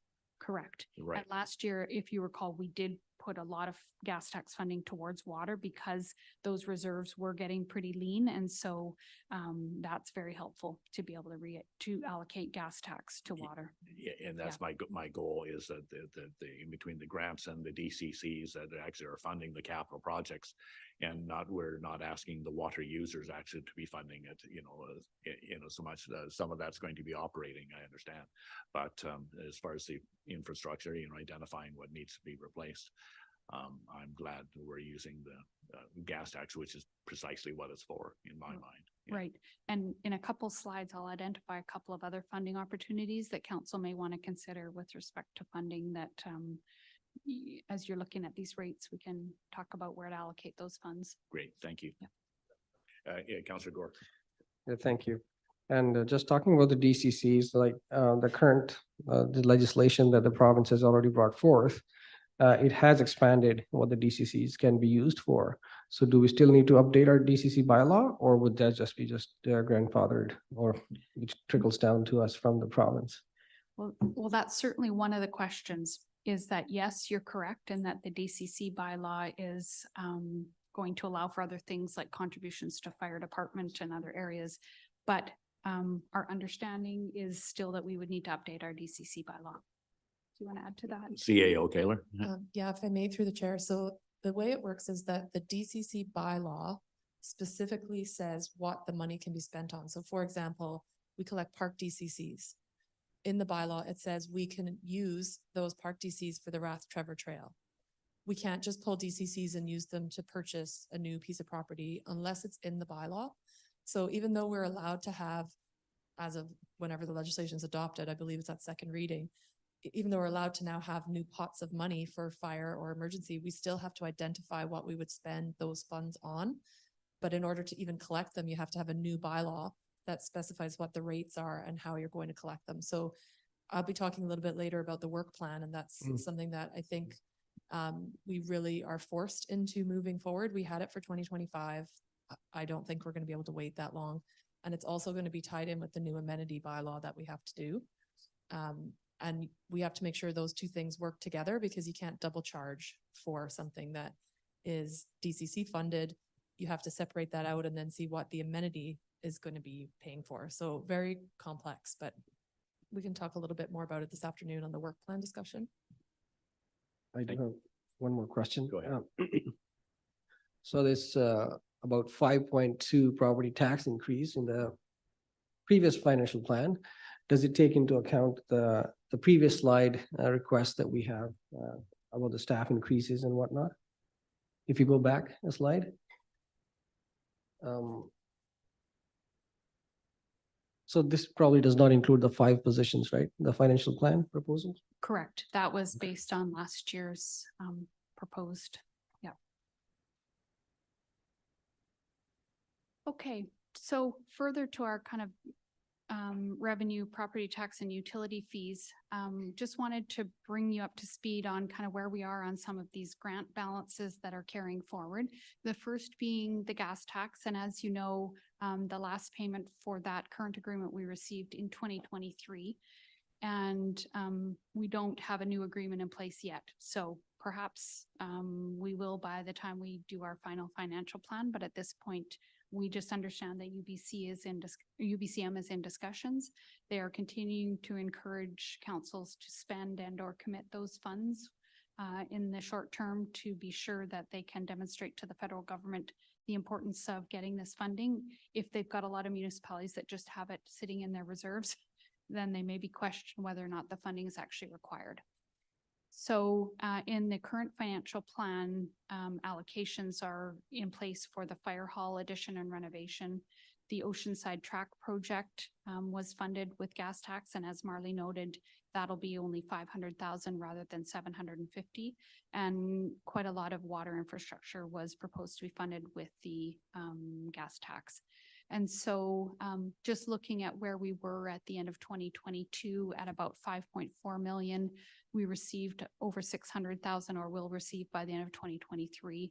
And we've got about 1.7 forecasted costs in 2023, bringing us to a balance of about 4.4.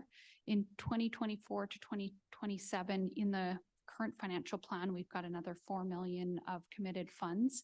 And so as a result of those funds being freed up in the Oceanside Track project, plus some interest and other amounts that have come under budget, we've got about 400,000 that council may want to consider reallocating to other capital projects or other eligible projects as part of the 24 to 28 financial plan. And so we'll bring those opportunities forward to you as we move through the various presentations. The COVID Restart Grant, if you recall, during the pandemic, the city received nearly 2.9 million. We've had allocations in each of those years, largely to staffing costs, but other projects as well. And this year we're forecasting that the COVID funding would be used to fund about 334,000 in costs. And that's staffing and then some other projects, including IT equipment in our meeting rooms, as well as the forum audiovisual upgrades, which we've got an RFP received right now and are working through that. Other allocations that are already in the plan is for the AV upgrades next door, as well as further staffing. And so there's very little left to be allocated on this. There might be about $20,000. So we would bring forward to you any ideas with respect to finishing that off. And this is reported annually in our financial statements. But again, the province does want these funds kind of spent soon. It's not meant to be long-term funding. It was really meant to be to support the impacts of the pandemic, which the staffing certainly has been a very significant part of that. And the last being our Growing Communities Grant, which, as you recall, was received by the city in the middle of last year's financial planning process. And so currently in the 23 to 27 financial plan, there's 750,000 of it allocated to the Drinking Water Master Plan, 750,000 towards the fire hall addition and renovation, and 600,000 during the year was committed to the community park washroom building. So there's still about 2.7 unallocated balance of that funding. So again, there's a number of eligible projects, just about all capital, and there's a list there, although it's in small type, but there's a pretty good variety of projects that are eligible. It can also be used for feasibility and design work related to any of those eligible projects, as well as land acquisition if it's required for an eligible project. So again, we'll just putting this on your radar and bring ideas forward to you. If there are things that we can fund with this, we'll try and identify those for you as we go. Any questions on this one? Councilor Gore. Yeah, thank you. Just clarification. So land acquisition, it includes like real property as well? Like if there's a structure and you want to buy the whole thing, not just like land? Right, yeah. And the requirement on this one is it does need to be spent within 5 years. So similar to the gas tax last year, we would want to see all of these funds committed in the 5-year financial plan this year, such that it would all be spent by the end of 2028. So that's kind of all of the foundational pieces I wanted to discuss with you today. There's obviously lots more information to come at you as we move through this process. We'll be bringing any spending proposals for enhancements to current and core levels of service. We'll go through council initiatives, things that have been requested to bring forward, or if there's other ideas. There'll be additional reports at council meetings in addition to our committee of the whole meetings. The BC assessment completed roll we'll have at the end of December. And so that'll give us probably a more accurate final roll for our property tax rates. And then core financial plans at our January meeting for all of our kind of operational areas. Other considerations, and this is really the previous slide, we have some idea of what those things are. These are the ones where things are really up in the air, and we're going to do our best to bring you that information as it moves through the legislation. But the biggest part of that is this provincial government legislation that we don't have all the details for, but we do know if it does go through, there's going to be pervasive impacts to all departments in the city and to varying degrees, right? I would suggest to you that planning and administration and probably finance will be heavily impacted, but engineering department will also be impacted as they assess infrastructure levels if there's going to be all this new construction, which again, we don't know if that'll happen. There'll be revenue and cost impacts, whether that's accelerating costs to be happening sooner or costs that we didn't foresee when we did the 23 to 27 financial plan that need to come into the financial plan. And that's that area that I mentioned before where the lines are getting gray in terms of what is included in our financial plan. It's not known yet, although a lot of municipalities are asking if the province will be providing any additional funding related to the implementation of this legislation. And so, again, we'll bring that forward as we learn about it. Right now, it's still proposed legislation, but once it is law, then we'll really have to try and determine what the impacts will be. But as you can see, it's not just the most recent housing ones. We've also got new standards related to the fire service and emergency and disaster management, as well as some legislation around unhoused populations in municipalities. There's also the accessibility reporting that we already mentioned. There's extra reporting around pay to genders that requires some additional work. There's contaminated sites legislation. There's some new legislation around environmental management. So even though obviously the focus has been on the housing, there's a lot of other impacts as well that various departments are trying to understand what that means to our staffing levels and costs. The last one that we heard about was the speculation tax being added to Parksville. And although that's a provincial program, we've already had people at our counter asking about it. So there is still impacts, and we get the questions. As you know, when we issue our property tax notices, the calls come first to us. And so even though that is a provincial program, we're still having our staff resources needing to respond to questions. And even if it's just to say, here's the website of the province, it's all part of it. Other considerations that are unknown right now, the collective agreement and what will come with the ratification of that. And then we're still working through our various asset management initiatives, and all of the findings and costs to implement recommendations from those reports may be significant. And right now we don't know what those are, but we're very actively trying to get it to a point where we're able to provide that information to council for direction and for an understanding of what the cost impacts might be. Starting with some conversation around reserves this afternoon, though, we'll start to provide you with part of the framework that we can understand the financial pieces of that. So next steps after this with respect to financial plan will be December 4th will be any recommendations that you make today would be carried forward to a regular council meeting. And that's just the nature of how the committee of the whole resolutions work, is they get ratified again at a regular council meeting. December 11th, we have another committee of the whole meeting. And then December 18th would be any recommendations from that brought forward. And what happens is that then when those recommendations are passed by council at a regular council meeting, that's the point at which I would incorporate them into the financial plan. And then January and February, we'll get into some of the details of departmental plans. Okay, any questions on that? We're wrapped up a little bit early, so happy to take any questions you might have on this process. Councillor Gordon. Thank you. I'll just ask a quick question here. It goes back to the property tax 4.7 plus the 0.5.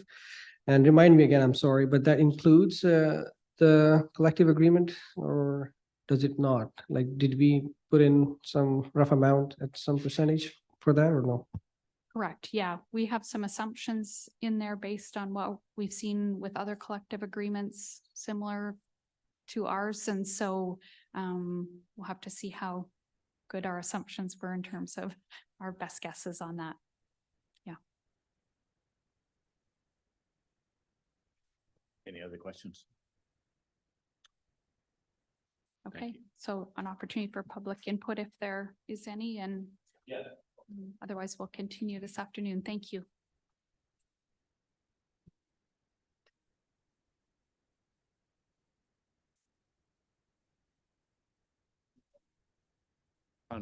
Is there any public input from anybody in the audience today? Sir, you're the only one here. Thank you. Any questions? Thank you. Any questions coming through online? None. Thank you.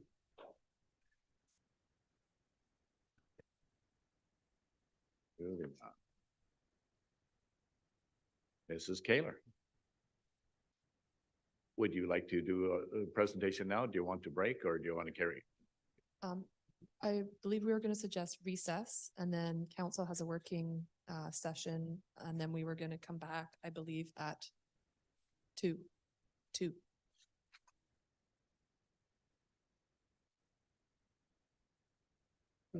So we would just recess right now at this time, and then return back for the afternoon session, which is at 2 o'clock.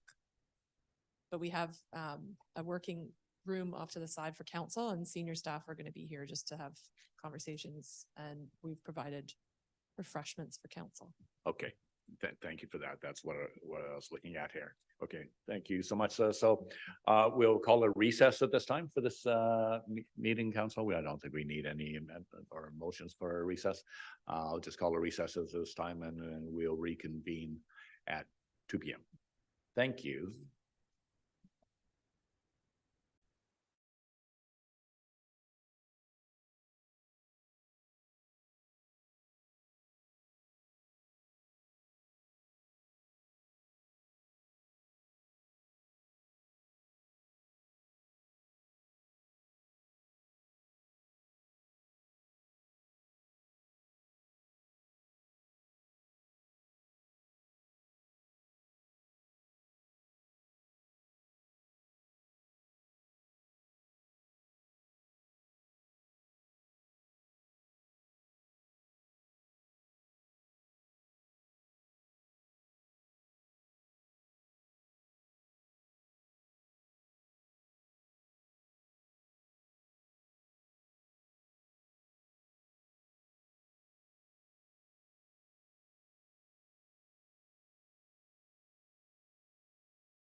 Good afternoon, council. We are reconvening now after our recess. Thank you very much.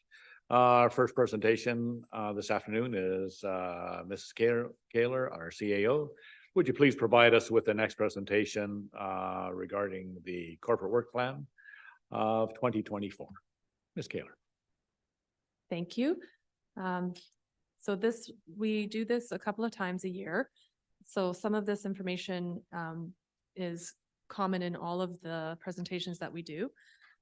So as council is aware, when you give us direction in the way of a resolution, we track that information on the spreadsheet that you guys have handed out in front of you. And so normally what we would assume is that we had as I think we talked about last year, we had a consultant come in a few years ago and help the council of the day understand how to link capacity of staff to the projects that were being assigned. And after a lot of review and some proxies about how much time is estimated for certain projects, we basically assume that we have about 6,000 hours of time to undertake council projects each year. And we're almost at the end of this year. And in 2023, we've actually completed an estimated amount of 6,026 hours worth of work. So that actually does work out quite close to what we assumed. But we often, in the last couple of years, have started with significantly more hours than that on the list. And just a reminder, we have been talking with council quite a bit of late about the increased demands on our operational or core business, and that does not show up on the list. So what you have on your sort of council list is just the one-off or special or unique items that you as a council have directed staff to take on. We don't put like you don't see anything on there for the planning department in processing applications, for example, or for the finance team to do budget. So those operational items are not part of this work plan that we present to you. But those, of course, take about 80% for most of our management team and more for some of our management team. And so we have been talking a lot, I would say at every level of government probably, but there are increased demands, more people, more amenities, and more expectations for service. This seems to happen every year. And the one thing I know I do stress, but sometimes councillors say, oh, well, why didn't you tell us you had so much work? And I'm like, what? But every single decision that you make as a council has a cost. Sometimes it's a direct cost when you apply or give us direction to build a new amenity, for example, or invest in a capital asset. But other times it could be indirect. So it would be staff time, for example, if you asked us to look into something. And sometimes it has both direct and indirect. And so we obviously have time in our budgets with the staff that we have, and there's no additional cost directly when we're just looking at researching things. But everything that we get from council means we have to focus on something, and we can't do all those things all at the same time. So this is the broken record part of the presentation where we mention that there are limits to how much time and people we have. Okay, and so again, we talked a little bit about this. It was your first year last year, so some of it may have seemed a bit overwhelming. But with work planning, essentially what we're aiming to do is establish the work plan for the year, sometimes for 2 years or even additional, maybe 3 years as well. And we do this annually in the early part of the year when we're doing the budget. And so there really should be few changes throughout the year. I'm just gonna close down my screen here. Because we as council knows, we have to have the items in the budget and we can't just change the budget at whim. So normally what you would expect is that there would be a list of projects at the beginning of the year, and there really shouldn't be a lot of changes coming in throughout the year unless there's something unexpected like a grant that becomes available that we didn't know about at the beginning of the year, or some other item comes up that's unforeseen. And so ideally when council's adding things, you should also be indicating to staff what it is replacing. Again, recognizing that limit on the budget and the capacity and the equipment and other things that we have. And anytime we are redeploying or redirecting from our normal business, there's implications there. And so that's kind of what the cogs are supposed to indicate, that one thing definitely has ripple effects throughout the organization and can affect departmental coordination of different projects. So we're not as nimble or flexible as, say, a very small organization or a private sector organization. So in 2024, we have a significant number of projects already identified from previous years. And so, as I mentioned, we actually achieved about 6,026 hours. And of course, this is based on estimates, but I think it's a good indication that we are aware of how much work we can actually achieve with our current team of staff, and all the other things that have to happen to get projects done. We have about 53 projects, or we have 53 projects identified for 2024. And as you'll see on the handout, there are some items that council will be providing direction to staff on the December 11th meeting. So there were items throughout the year that you referred to the budget process that we haven't added to the list officially yet, but we've tried to estimate how much time that would require. And then again, we'd be looking to council to kind of switch projects in and out rather than just keep adding to the list. We feel that we can usually do about 40 projects, probably has been the pattern, and that would be various sizes of projects, so some major and some smaller. So 53 is a little bit more than what we can achieve, I believe. And if there are additional ones, then we will be getting further and further away from our capacity limits. So we do have a couple of major projects, construction projects still underway. As you heard from the Director of Finance earlier, there's a few that will be finishing in Q1 of 2024. And then we expect we will have new projects resulting from the condition assessments that we've been undertaking. You have received a presentation on the pavement condition assessment already, but there are several more coming. And so those are not reflected in the work plan at this point. So given the estimates that we have right now, we're short about 1,500 hours of staff time to complete the projects that are already on the current list. And just as a reminder, that's about 3 FTEs, because we are only looking at a portion of the FTE being available away from the core business. And we also have, things like stat holidays and vacation and Pro D time that's allotted. So the maximum hours available in a given year are estimated to be around 1,600, according to the consultants that we had help us the first time around. And that, again, we would be about 3 exempt staff, because we also recognize that our unionized staff are fixed in what they do. And it's quite challenging to move them away from their operational needs. So it's usually the exempt management that take on the one-off projects from council, with support, of course, from our staff throughout the organization. So we've talked a lot about retention and recruitment challenges and demands on staff. It's all work, I think, these days is more challenging than it had been perhaps perceived to be in the past. And I think when public servants aren't able to complete projects, it makes them unhappy. And so when you feel like, you've got too many things on your to-do list, there are some challenges there when you feel like you're not able to complete them. But we feel that 6,000 hours worth of completed projects is actually exactly kind of where we should be. And that's with us working a lot of extra hours outside of core hours. And then we are still seeing, as you heard this morning, some unforeseen things coming out of the COVID recovery, although gratefully those are becoming less of a problem than they were at the beginning. So already, before we confirm the 2024 work plan, with the items that we already have allocated to staff, we have no more capacity to add new things in 2024. We actually need to catch up on some of the projects that were assigned already. And then a few were put in that we haven't started that were intended to kind of start this year. So we also, of course, have the new provincial regulations, which I don't think we need to talk anymore about those. We are still just literally reeling and trying to figure out what it means for our existing projects, especially some of the major land use related ones. So that's all something we're just gonna have to figure out in the next coming weeks and months. But we are seeing a lot of just challenges, unknowns. We know there's impacts. Some communities that have invested a lot of time and money into doing planning, like housing studies and things, are really finding that they have to go back to square one. So hopefully that won't affect us too significantly, because we only have our master transportation plan underway right now, and we can probably adapt that. But there will be some implications for other projects that were planned for this year. So just to summarize, we have 17 exempt staff, and the consultants we worked with basically indicated we do have specifics in our more detailed spreadsheet of whose time is available. But on average, it's about 20% of time that we kind of expect to be, spending that time on council initiatives in an annual cycle.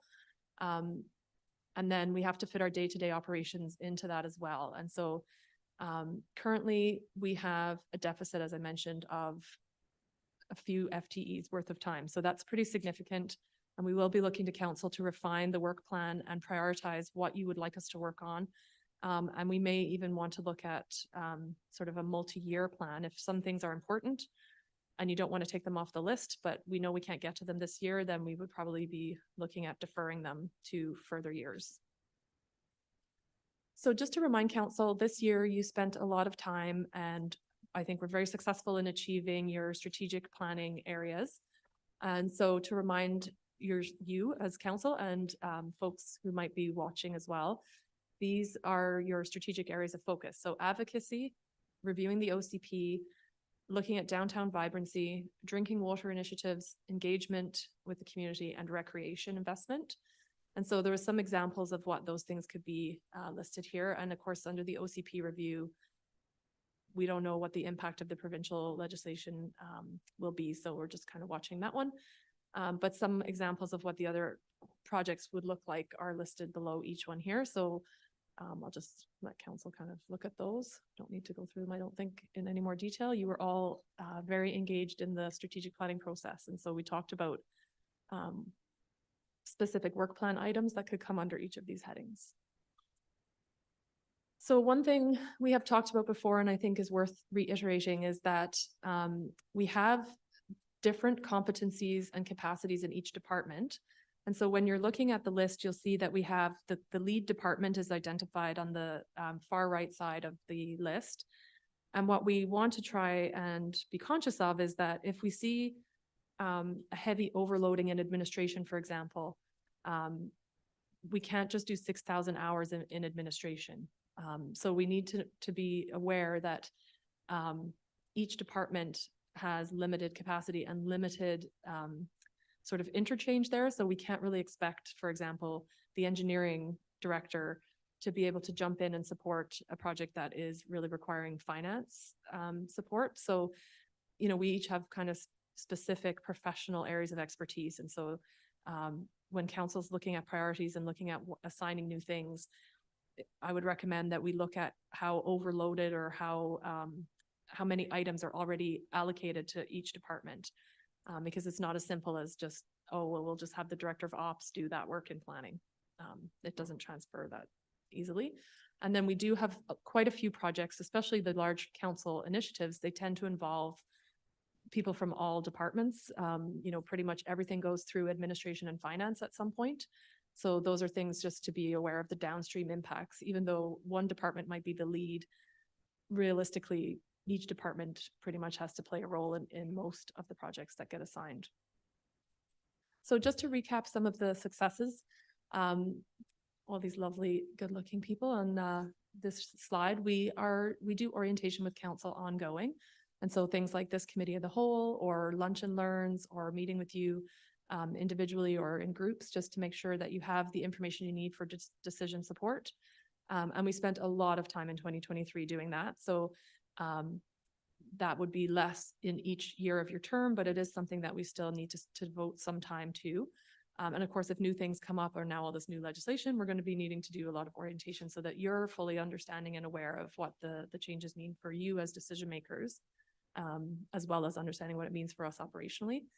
The new washroom is almost ready, as we heard, should be open in the early months of 2024.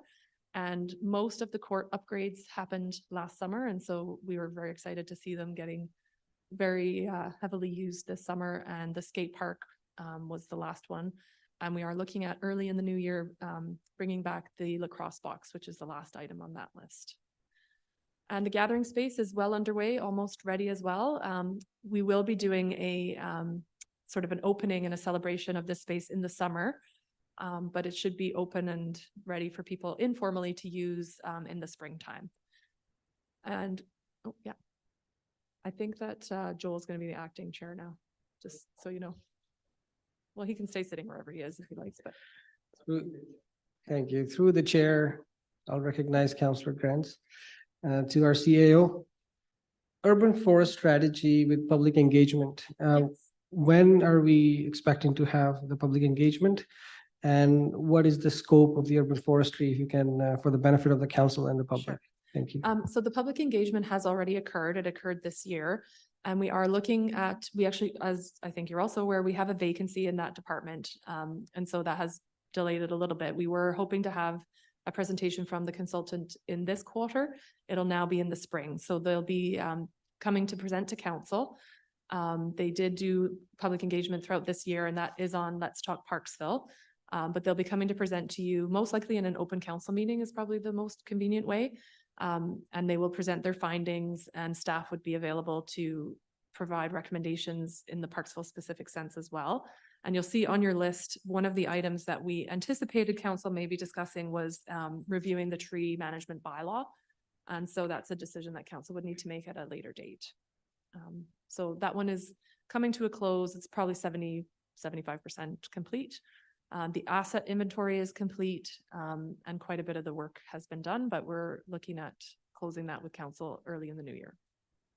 And then service level planning is ongoing. Again, that's one of the areas where we have the vacancy in the operations department. But this is very important for council, laying out expectations for the community in terms of the service levels that are provided in a range of things. We have presented to council a little bit on the asset valuation piece already. As you've heard, the insurance costs globally are just high. But that project to update our current assets and make sure that we are properly insured, and that we have a good understanding of the condition of our assets, that was underway this year. The wetlands planning is underway as well, and we're looking at closing that one early in 2024. And the pool and multiplex, as I think council is aware, has been referred to the regional level. And just as a note, I met with the regional district reps on this last week, and their next steps are they're looking at updating the feasibility assessments and the costs. And then we should be hearing back from them again early in 2024. But I would encourage folks to keep an eye on the Oceanside Services Committee for that. That's where that information will funnel through.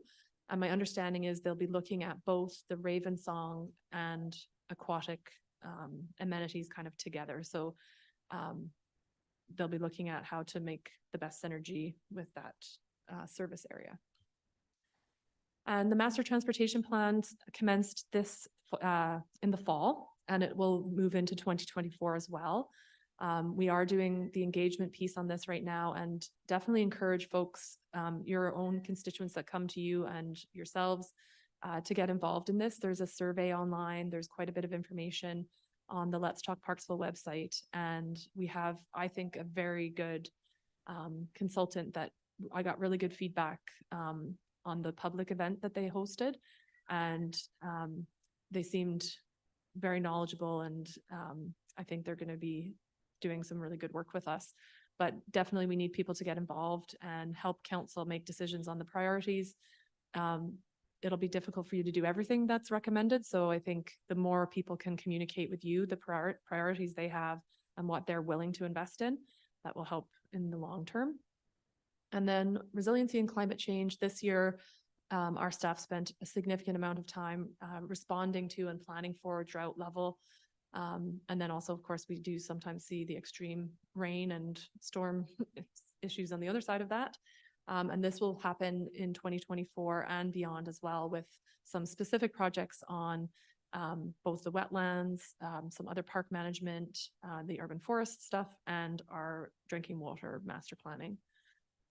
And then, as we mentioned, we have the capital plan review, which is the inputs to that are the master plans, which we have mentioned a couple of times, and the condition assessments.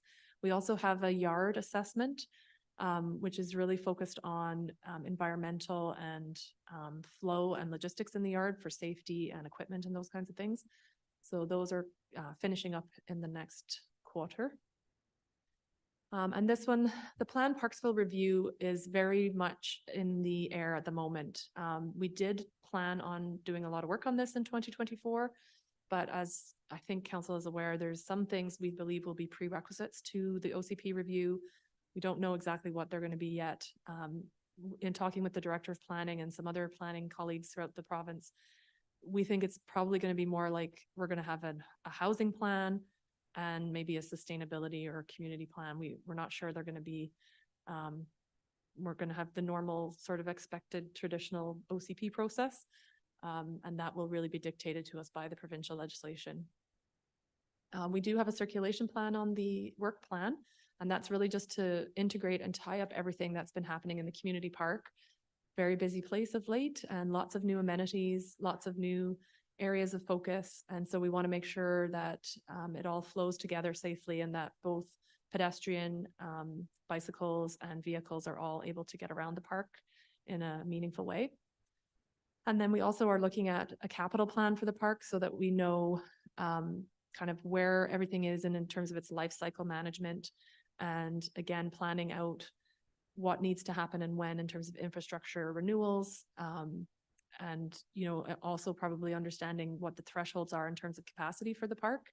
We are probably past some of the expected capacity for some of the infrastructure there. So we do require some investment in capital planning just to understand the situation.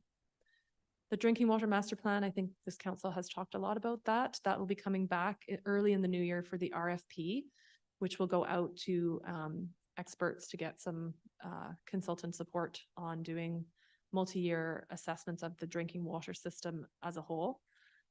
The land use changes, who knows? I just have this on here as it's going to be a significant issue for us. Many departments are going to be impacted by this. Just as a quick overview, we believe we will have to amend about 15 bylaws.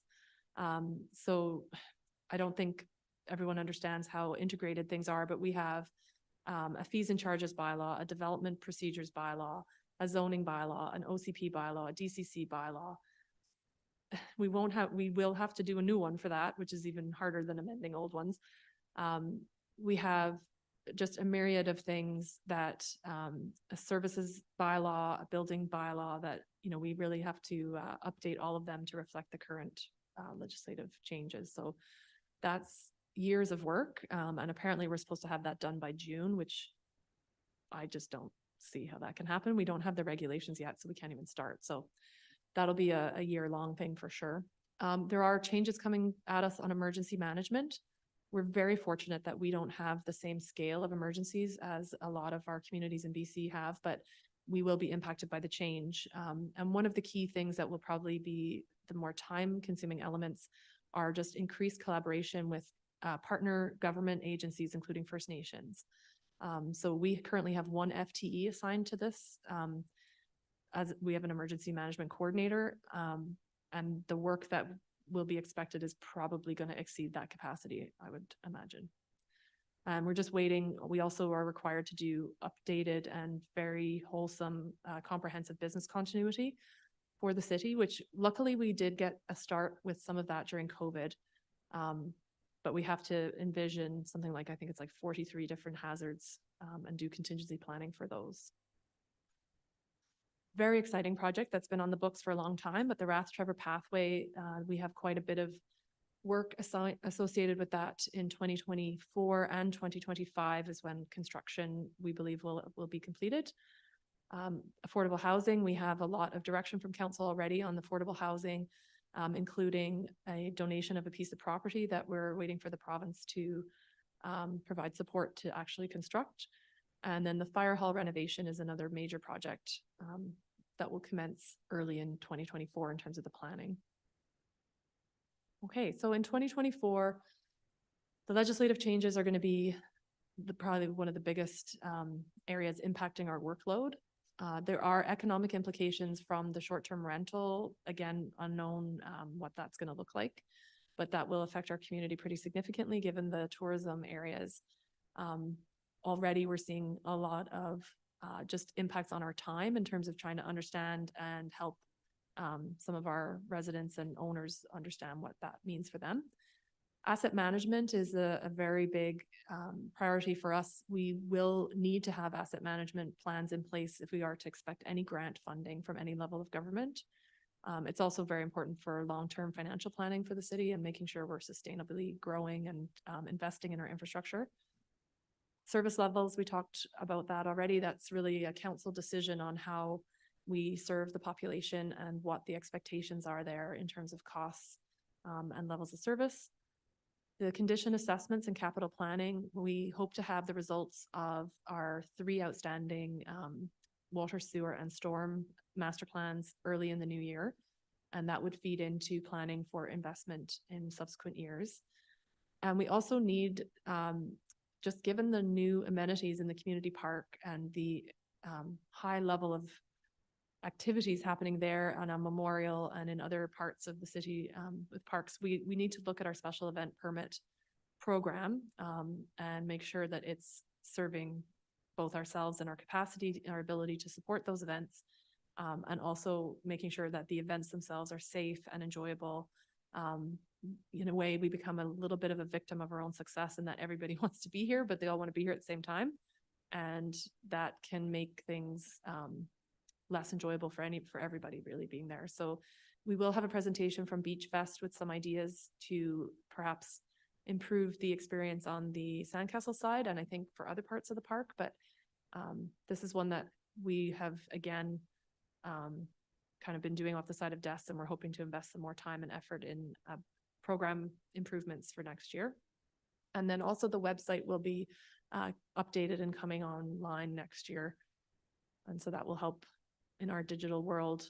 One of the key improvements of that is that it's going to be much more user-friendly on phones and devices, because nobody really sits at a PC anymore.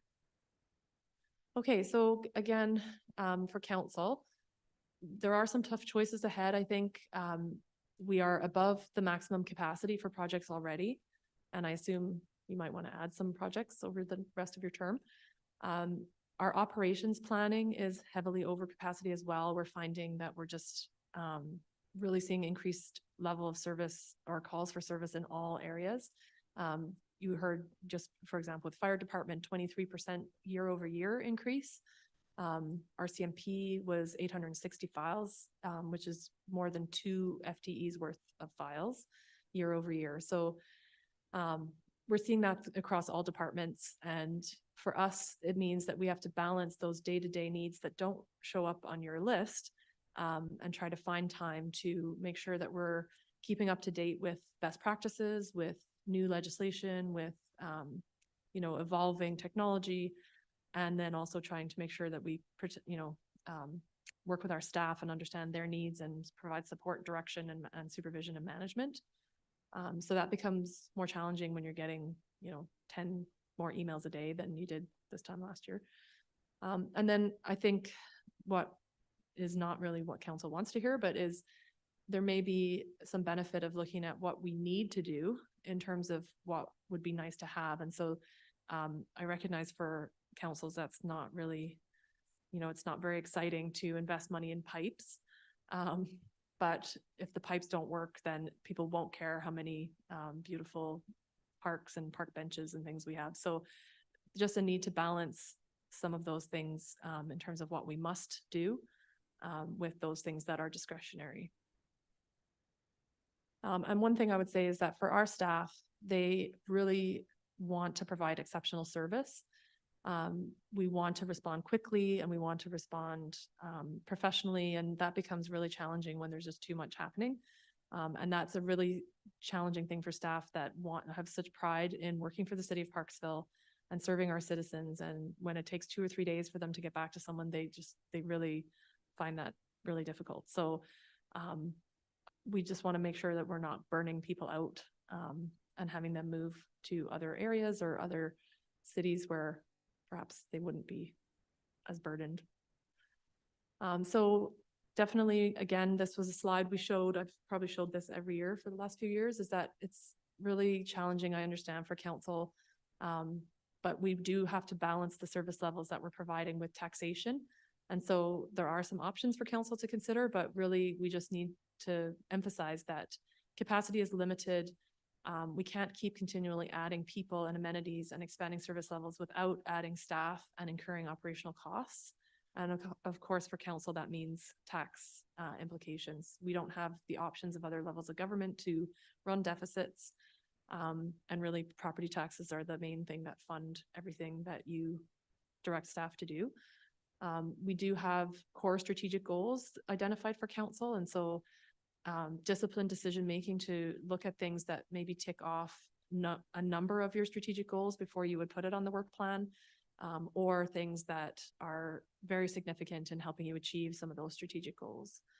And then we just want to remind council, I guess, about the policy level. So in previous years, council has perhaps spent inordinate amounts of time on the operational side of things, and that's really not the best use of your time as a council. We really look to council to set the policy level, and then leave the operational side of things for the most part to the experts in that field, as they tend to know kind of what they're doing more than I do anyway. And so council sets that strategic level, and we then figure out sort of the how in order to get those things achieved.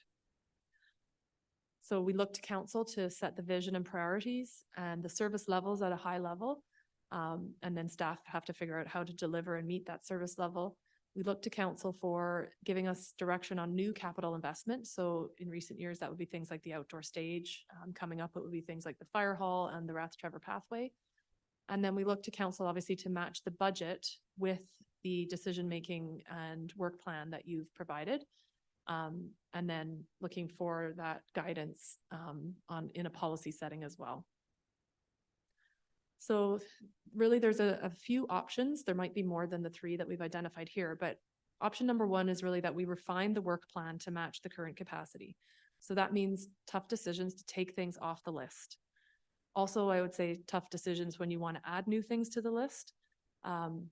There really needs to be that replacing of a like for like in terms of the workload assigned with the project.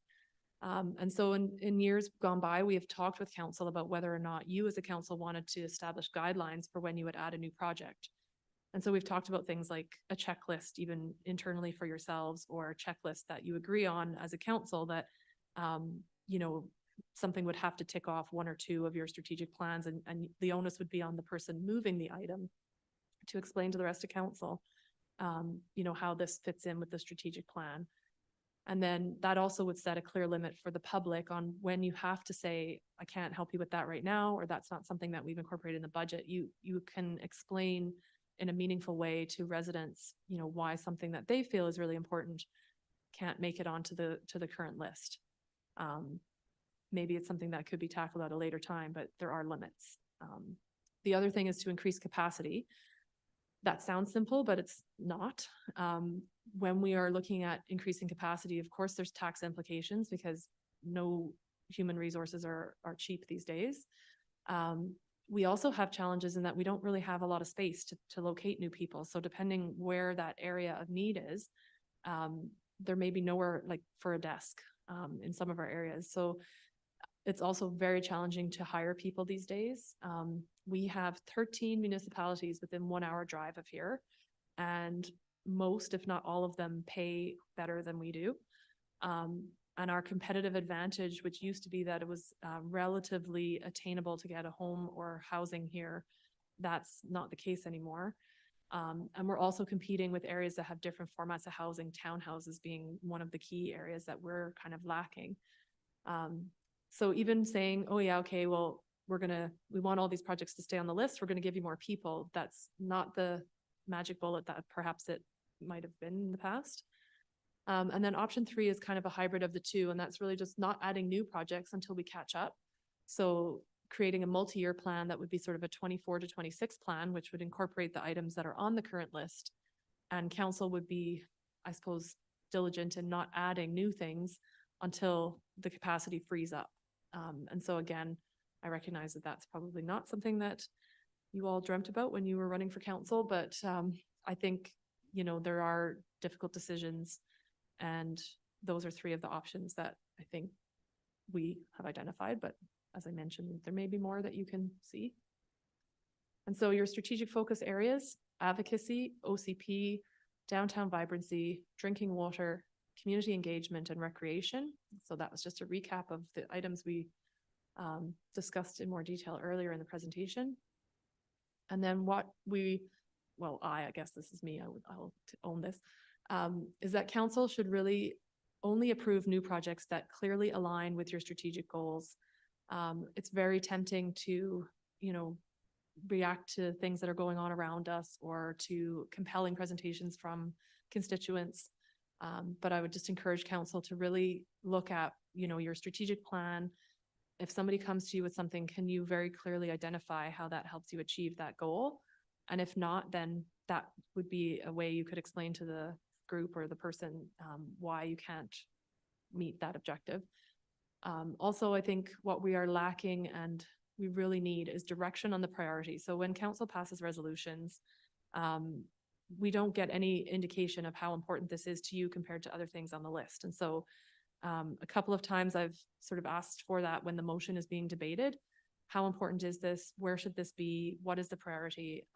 And we really don't have that level of direction on most of the projects on the list. And so without that, we just go through and do what we can, but that's really not how it should be. Council should be telling us, what's the priority that when we have limited time and money and resources, where do we focus? Because we may be just focusing on whatever's next on the list, and that might not be what council is looking for. And so again, deleting or deferring a project that has a similar workload assigned to it would help achieve that. And it also, I think, provides a little bit of rigor around your decision-making. If you know that you have to trade something on the list for your new item, that could help in terms of making decisions as a group. And then we think it's important to use the strategic plan to communicate with your constituents, whether that's with residents or stakeholders or senior levels of government or anybody that, tries to influence your decision-making. And then we also recommend where possible, and staff, do this already, but if you're bringing things as a council, trying to bundle projects for efficiency and sequence the major projects. So I think council has already done quite a good job of envisioning that when you're talking about the water planning first, and then looking at OCP review, and then looking at downtown, for example, and the master transportation plan fitting in there, so that each item informs you as a council in terms of iterative steps, but also engages the community at things, steps that make sense to them. And you're kind of reducing the duplicated information. So that will help just increase efficiencies. I think that's the last one. Okay, and that's the last slide. So we're not asking necessarily for decisions today on the work plan, but before in January, for example, when we're finalizing the budget and you're looking at what you want to achieve in the next year or 2 or 3, that's where we will need some direction on the current list. We've been through this once, I think, maybe twice with this council, where we do look for council to defer, delete, or amend or confirm the projects that are on there. And so, as I mentioned, the ones we have right now are just, we're already over, but there were a couple of items that we think need to move forward, and we'll be talking a little bit more about this on December 11th. But you'll see at the end, there's projects for council review, and that includes the DCC review, which we think the provincial changes will force us to do in 2024. And then the master plan conditions and strategic initiatives. Oh, I see I have the strategic plan on there twice. Oh, sorry, the DCC review's on there twice. So we only need to do it once. The other one might want to say amenity plan, because we have to do that, we know. So basically what we'll be looking for council to give us direction on as we move through the budget process is what stays on the list, what comes off the list permanently, and what might get pushed out to future years. Okay, that's it.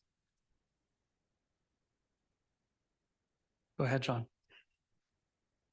Through acting Mayor Grenz to our CAO.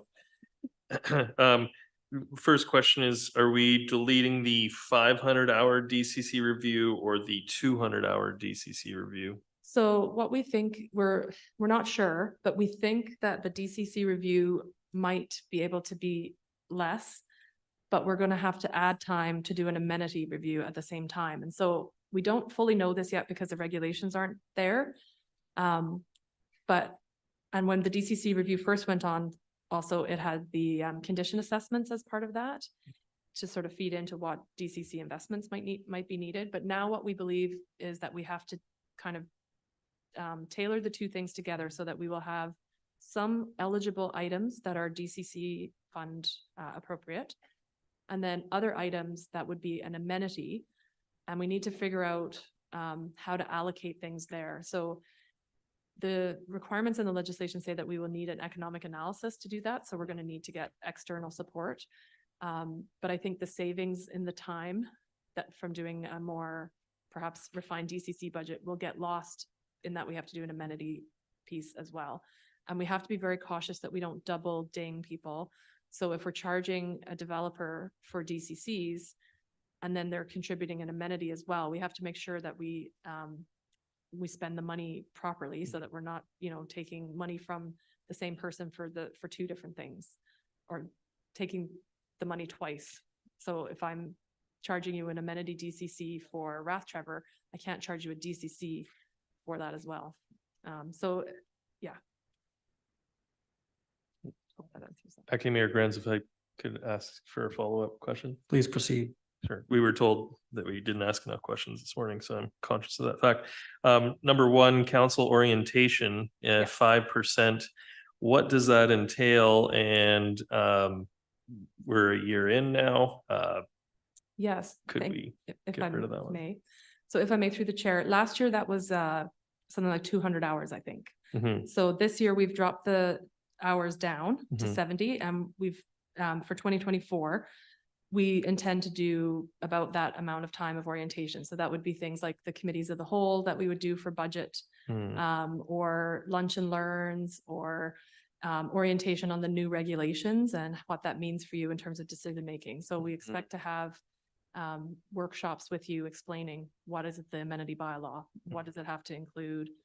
We do have Christina Benty coming to talk to council for 2 days, I believe, on asset management and decision support there. So it's really just a couple of orientation items that'll be planned throughout the year. And when I say we're 5% done, that's really, we've got the plan started, but we expect that we'll spend about 70 hours supporting council on various orientation type things in 2024. Last year was a lot more hours, so it won't be as hard as last year.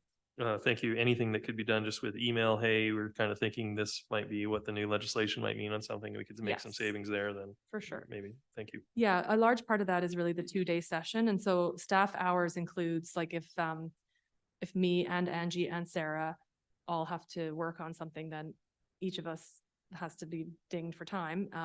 And then we have to sit in the sessions with council as well. So I think that one will be very worth it, though. I don't know if anyone has had, I think she was at LGLA, but Christina Benty used to be a mayor.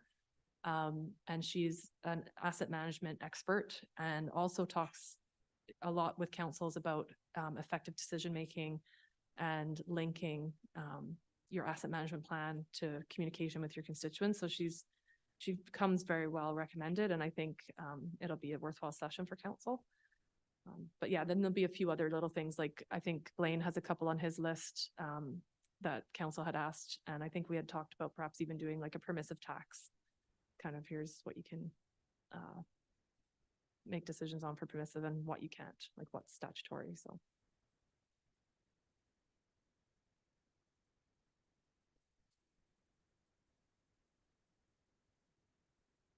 Thank you.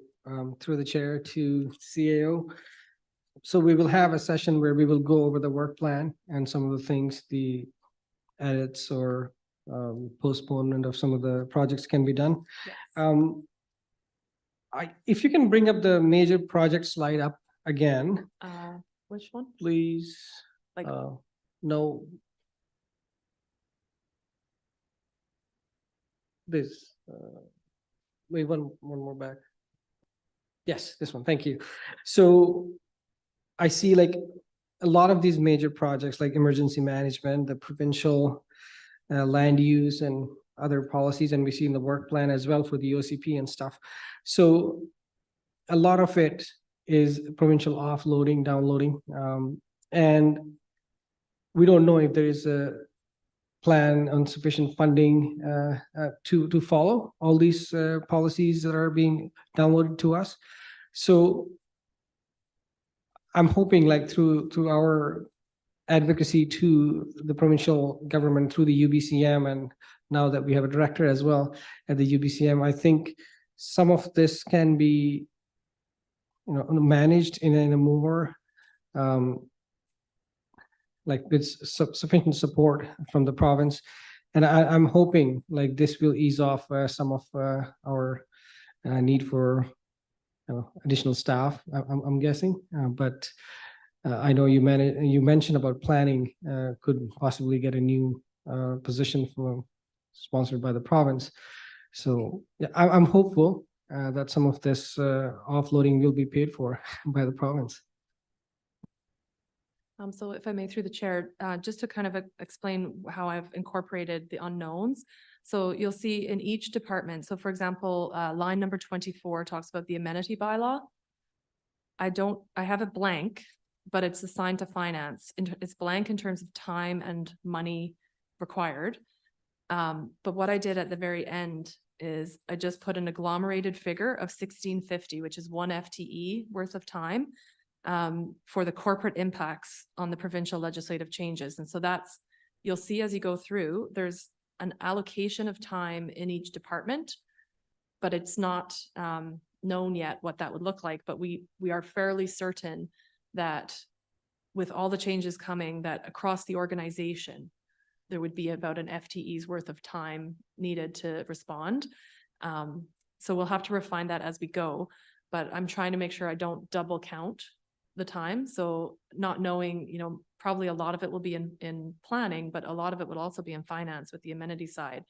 But then everything has to go through admin, because admin does all the bylaws and writes all the bylaws and does that process. So I don't have enough information to properly allocate it to the departments, but I've just put a line in there with nothing, like no number that contributes to the total, so that you can see, okay, finance has something they'll have to do. Planning has something they have to do. And then the 1 FTE of time would be spread across all departments. If the provincial government is saying that there may be funding for capacity, but they had a number of 61 million, which is not enough across the province to do anything. And obviously for us, when you have capacity funding, it's in perpetuity. You can't just hire a person and then let them go. Well, in a union environment, that's very challenging to do. So you can hire term positions, but then we're going to be competing with everybody for those experts. So a lot of unknowns on the capacity side, but even without the provincial offloading, and I agree, there's a lot of our workload that is driven by that. The current list of projects, without really including the unknowns and the planning stuff, like 100% knowing, we are still significantly over capacity before we even factor that in.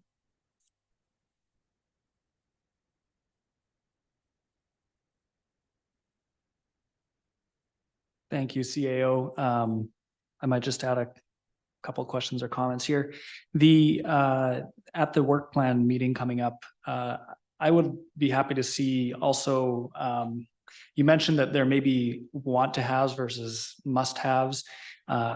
Personally, I'd be interested to see what some of the maybe nice to haves would be from the staff perspective as well, so that recognizing that not everyone maybe wants to always do the must haves too and wants to do some of the want to haves. Yeah. So if there's alignment between that and what council's aspirations are, that would definitely be nice to see where there's that potential overlap. Yes. So we did, if I may, through you. Yeah. We did do something like that the last time, if you recall. So we had a recommended delete, defer, and amend from staff. The only part of that is that staff can't make political decisions, obviously. And so we recognize that there are projects that are important to either one member of council or several members of council, but they're not important to staff. So there is some sensitivity there around, I guess what I'm saying is that even if we say it's not important, that doesn't mean it's not important to council. But I think what we can try to do is, as you'll see, I've started kind of doing the blue lines are ones that I think, like, do we really have to do this? And And some of the yellow ones are things that we kind of identified of like, how much time and effort do we have to spend in 2024 on those? So I think we can certainly put together a list of things that also, I guess, maybe we could look at what we haven't started yet and what isn't a prerequisite for something else. So those are more easy to remove as a discrete item as opposed to something that would maybe be like a foundational piece. Yeah, that would kind of change several projects down the line. So we can definitely do a similar, I think it was a slide and a handout I did the last time where I kind of gave some rationale as to why those things could potentially come off. And council did remove a few that during that iteration of the review. So yeah, we can definitely do that. Yeah, because I mean, job satisfaction is another goal here, right? So that Yes. people feel like they're able to work on things that they enjoy working on as well. Not Yes, just, of course. yeah. Okay, great. And then, so the numbers on here, I just noticed that one of them says it's 100% done, but for on number 31, and then, but there are still 60 hours remaining. Oh, yes. That one just got updated in the last couple of weeks. So it's on there because of the urban forest thing. So yeah, that one needs to come off. So what I did though is I tried to account for what was left. So when I looked at it last time, whatever 60% is of 300, that's how much percent was not done. And then I took that off the total. So there would be 60 more hours now that it is complete. So if you take that off the 7274 at the end, yeah. Yeah, I'm updating it every week. So, and staff update it as well. So sometimes.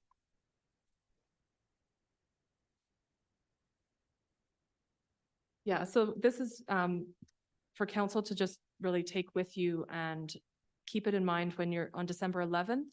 The items that council has referred to budget discussion will come before you. So that was things like funding for specific requests from constituents or stakeholders.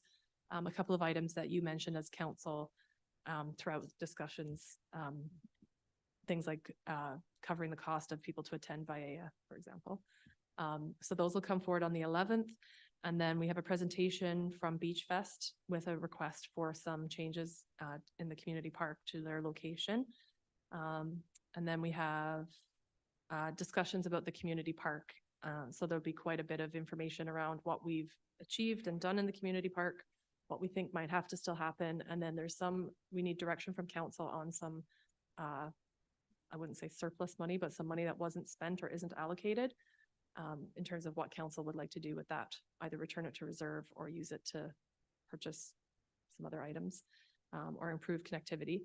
And then today, when we're finished this, we're going to talk about the reserve policy with the Director of Finance.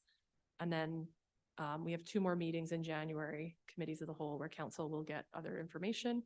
And then all the decisions would need to be made in a council meeting. So we'll sort of summarize everything and bring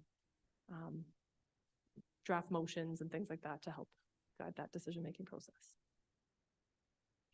Okay, thank you. Well, if there are no more council questions, maybe we'll open it up to the public for any questions. Go ahead, Al. He might. Sorry. You probably need a microphone or the. It's just that it will pick you up on the streaming. We could repeat your question to us. Yeah, we can.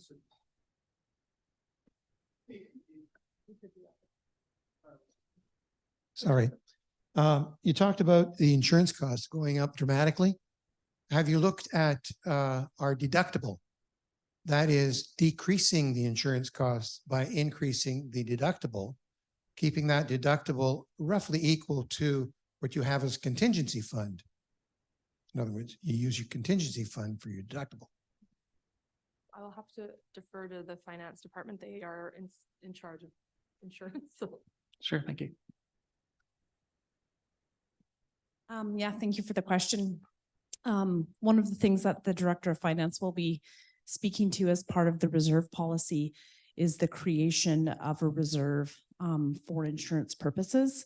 And we would look at, so right now we don't have a contingency specifically set aside for insurance to cover deductibles, et cetera. So it is definitely something with respect to managing the costs. it's always cheaper to have a higher deductible. And that would be especially the case if we have reserve funds that can be used. So we're not always, from year to year, we may have, $100,000 cost in the operating funds funded by property tax versus the next year only having 10,000, et cetera. So we can balance that with a reserve. Did you want to add anything or? Okay, thank you. Thank you.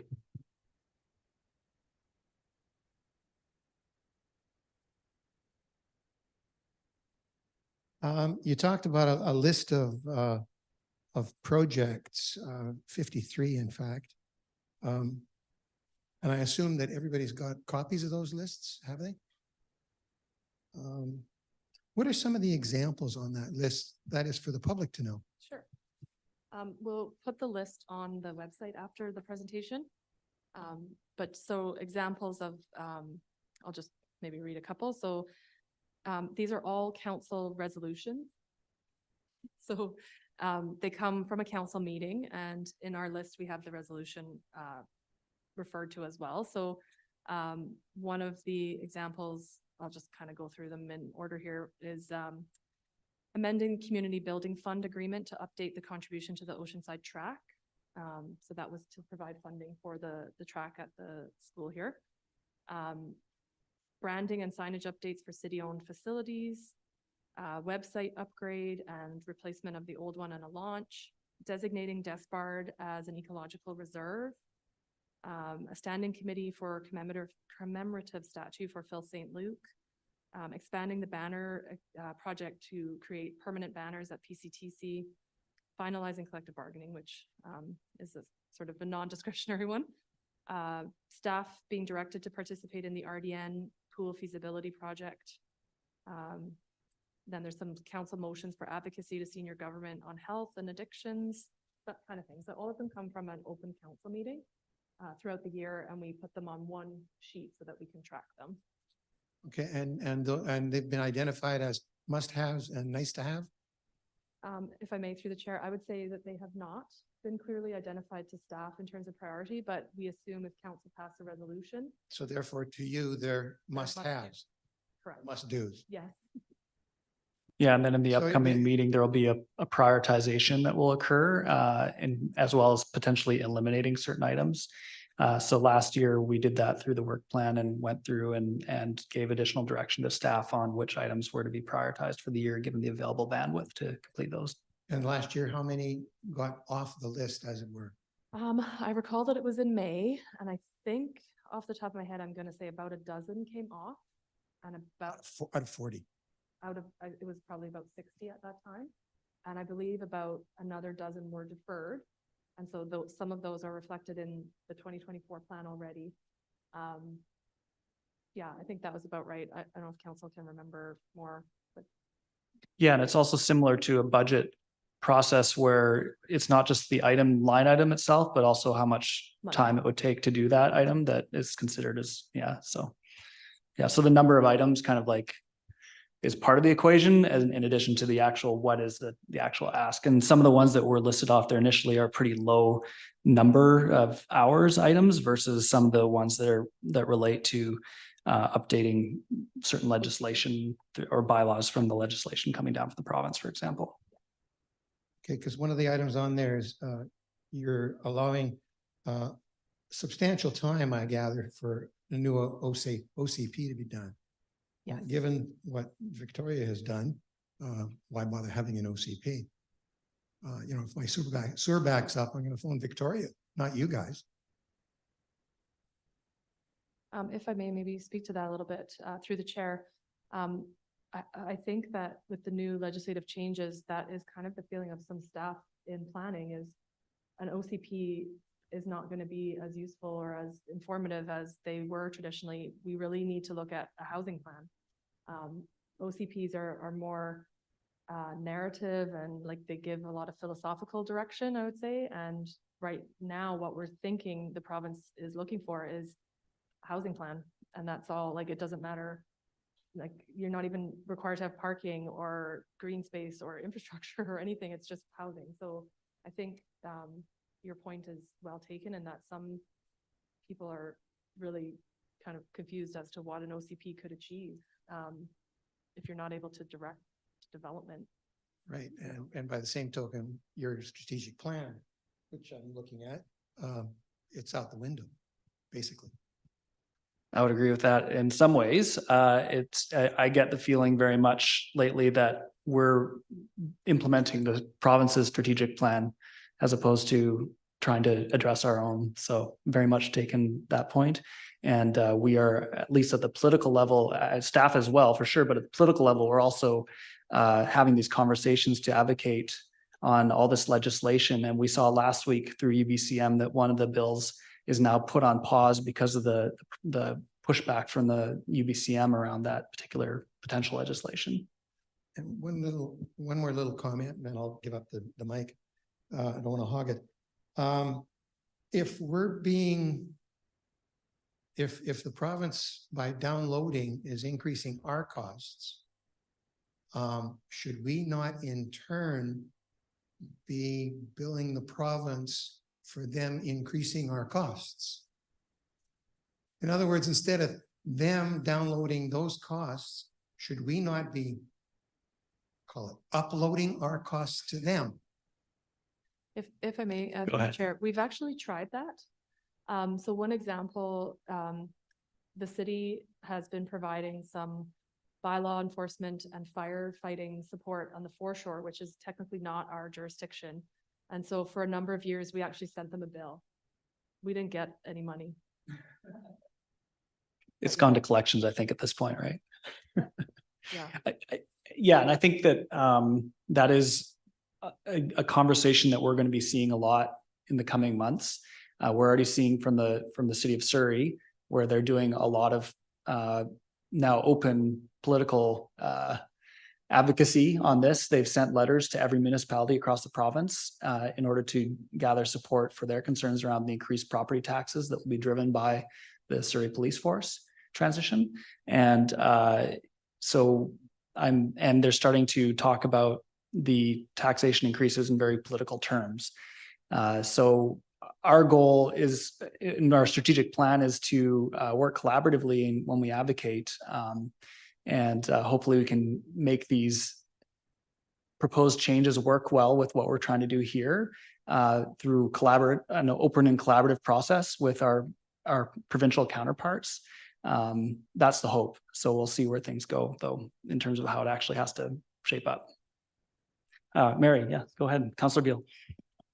Thank you. And through the chair, I'm just harking back to comments made by Councillor Gore previously, because I believe that those comments were linked to precisely that topic. And I agree wholeheartedly that we need to be advocating for some financial support, be it through additional staff, be it direct money, whatever we can do to try and reduce some of these costs and not have our taxpayers take on that burden or overload our staff. So absolutely, totally agree.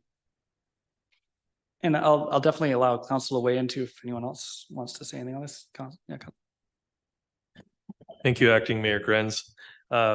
Both FCM on a provincial level and UBCM on a provincial level and FCM on a federal level are advocating for more financial tools for municipalities to do what they are being asked to do. I don't like the downloading term. The province isn't downloading anything, because if I download a movie from Netflix, I'm asking for that. They are offloading onto us. And so doubling of the gas tax and having it indexed instead of at 2% right now, it would be at 3.5%. We need reliable financial tools to do things here at the municipal level. And that includes infrastructure to support the housing that we're being told to build. And Parksville is already building this housing.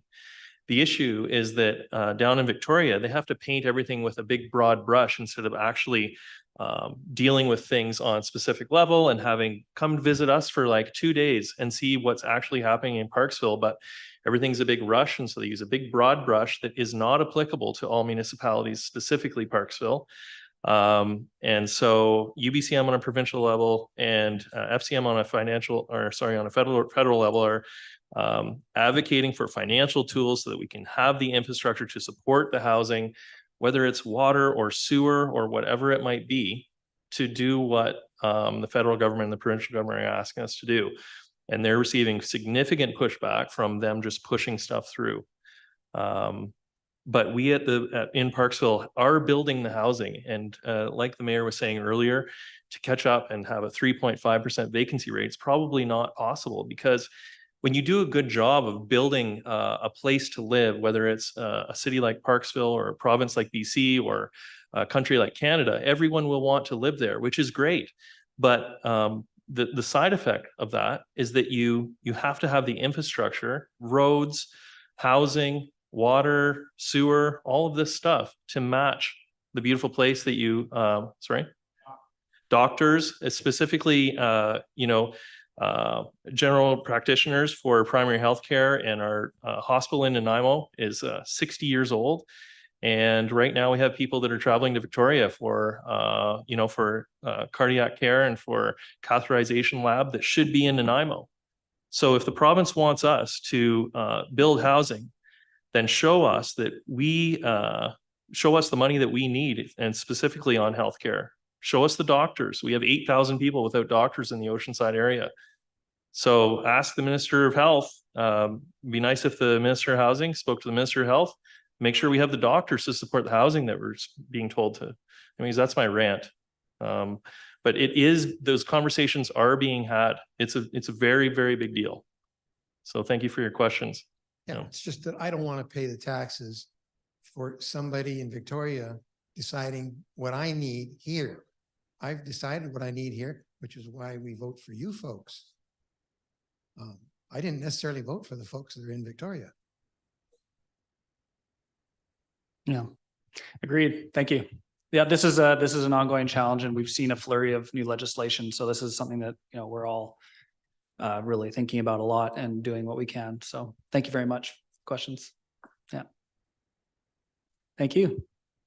We'll turn now to Director of Finance with the Reserve Policy and Recommendations report.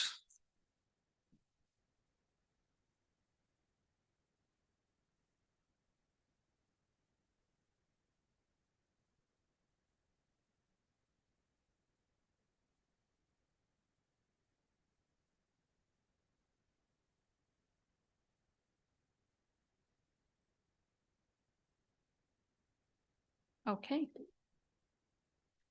Given the time we have left, and given this is really our first kind of look at this brand new policy, I'll likely move through it relatively quickly, because there'll be other opportunities to provide your feedback, including through the financial planning process. But I really would like to just kind of walk through some of the concepts and ideas, as well as the particular reserves that we're proposing. So this really is coming to you because it's part of our kind of long-term financial plan, specifically with respect to our asset management. It's also something that last year during our financial planning process, we talked about the possibility of introducing a couple of reserves. So as I said to you at that time, it's better to bring a whole framework to you rather than kind of one-off on the reserves, so that you can understand the implications of various decisions. So this reserve policy is meant to incorporate best practices. There's a number of municipalities in BC that have policies like this. They're generally pretty similar and are considered through our GFOA to be best practices with respect to that long-term financial sustainability. Some of the reserves are at your discretion and some are not. And so we'll talk about the ones that are statutory, coming from legislation, in which case council doesn't really have discretion on whether those contributions are made. And we'll go through those. Once we've finalized the policy, my slide is wrong. Once we've finalized the policy, then a reserves bylaw would be next. So we've got a couple stages in this process. And so again, I wasn't expecting today that we'd wrap it all up. And then what we also want to note is that we would start to incorporate contributions at your direction into the financial plan. What the amounts that are indicated in the reserve bylaw and policy will indicate aren't necessarily things that have to be attained in the first year. It'll be a process over many years to get to the balances that the framework kind of sets out. And then what we would have going forward is that staff would recommend possibly reallocation of unappropriated surplus that we have right now into some of these reserves that you're creating. So an example of that might be where we've had surpluses in our RCMP contract. We might decide to go back 5 years, pull that amount out of the unallocated surplus and set that up specifically in that reserve so that it's kind of starting on some positive level, subject to understanding the implications to other reserves. So my recommendations for you today is really just to receive this first draft to start the discussion around this new policy. Given that the new proposed provincial legislation is proposing some new amenity and DCC bylaws which impact this reserves policy, I would suggest that we keep it in draft until that legislation is finalized so that we can incorporate whatever that provincial legislation is into our policy and bylaw rather than finalize them and then amend them. And then in 2024, after we've received the 2023 audited financial statements, we can bring that to council in light of the reserves policy and get your direction at that time based on audited surpluses. So for example, as we were chatting earlier about, we've indicated that the water reserve had revenues that exceeded the budget. That doesn't necessarily mean that that amount is surplus for the year when we consider all of the other costs in the water fund. So what we would do is bring those audited surplus to you. And I know of many municipalities that have an annual process like that where they say, here's the surplus. What are we going to do with that? If it's above the kind of amount that you would like to have in your unallocated, what reserve shall we allocate it to, consistent with your priorities and what else is in the financial plan and in the long-term capital plan. So next we would have adoption of the policy and a related bylaw, and then start to implement the policy and related processes. And then it would be reviewed periodically, as well as likely have 1 or 2 annual processes associated with it. So starting with reasons to adopt a reserves and surplus policy. Currently, most of the city's surplus funds from prior years are just sitting in one great big pot called our unappropriated surplus. On the financial statements, it's called unrestricted surplus.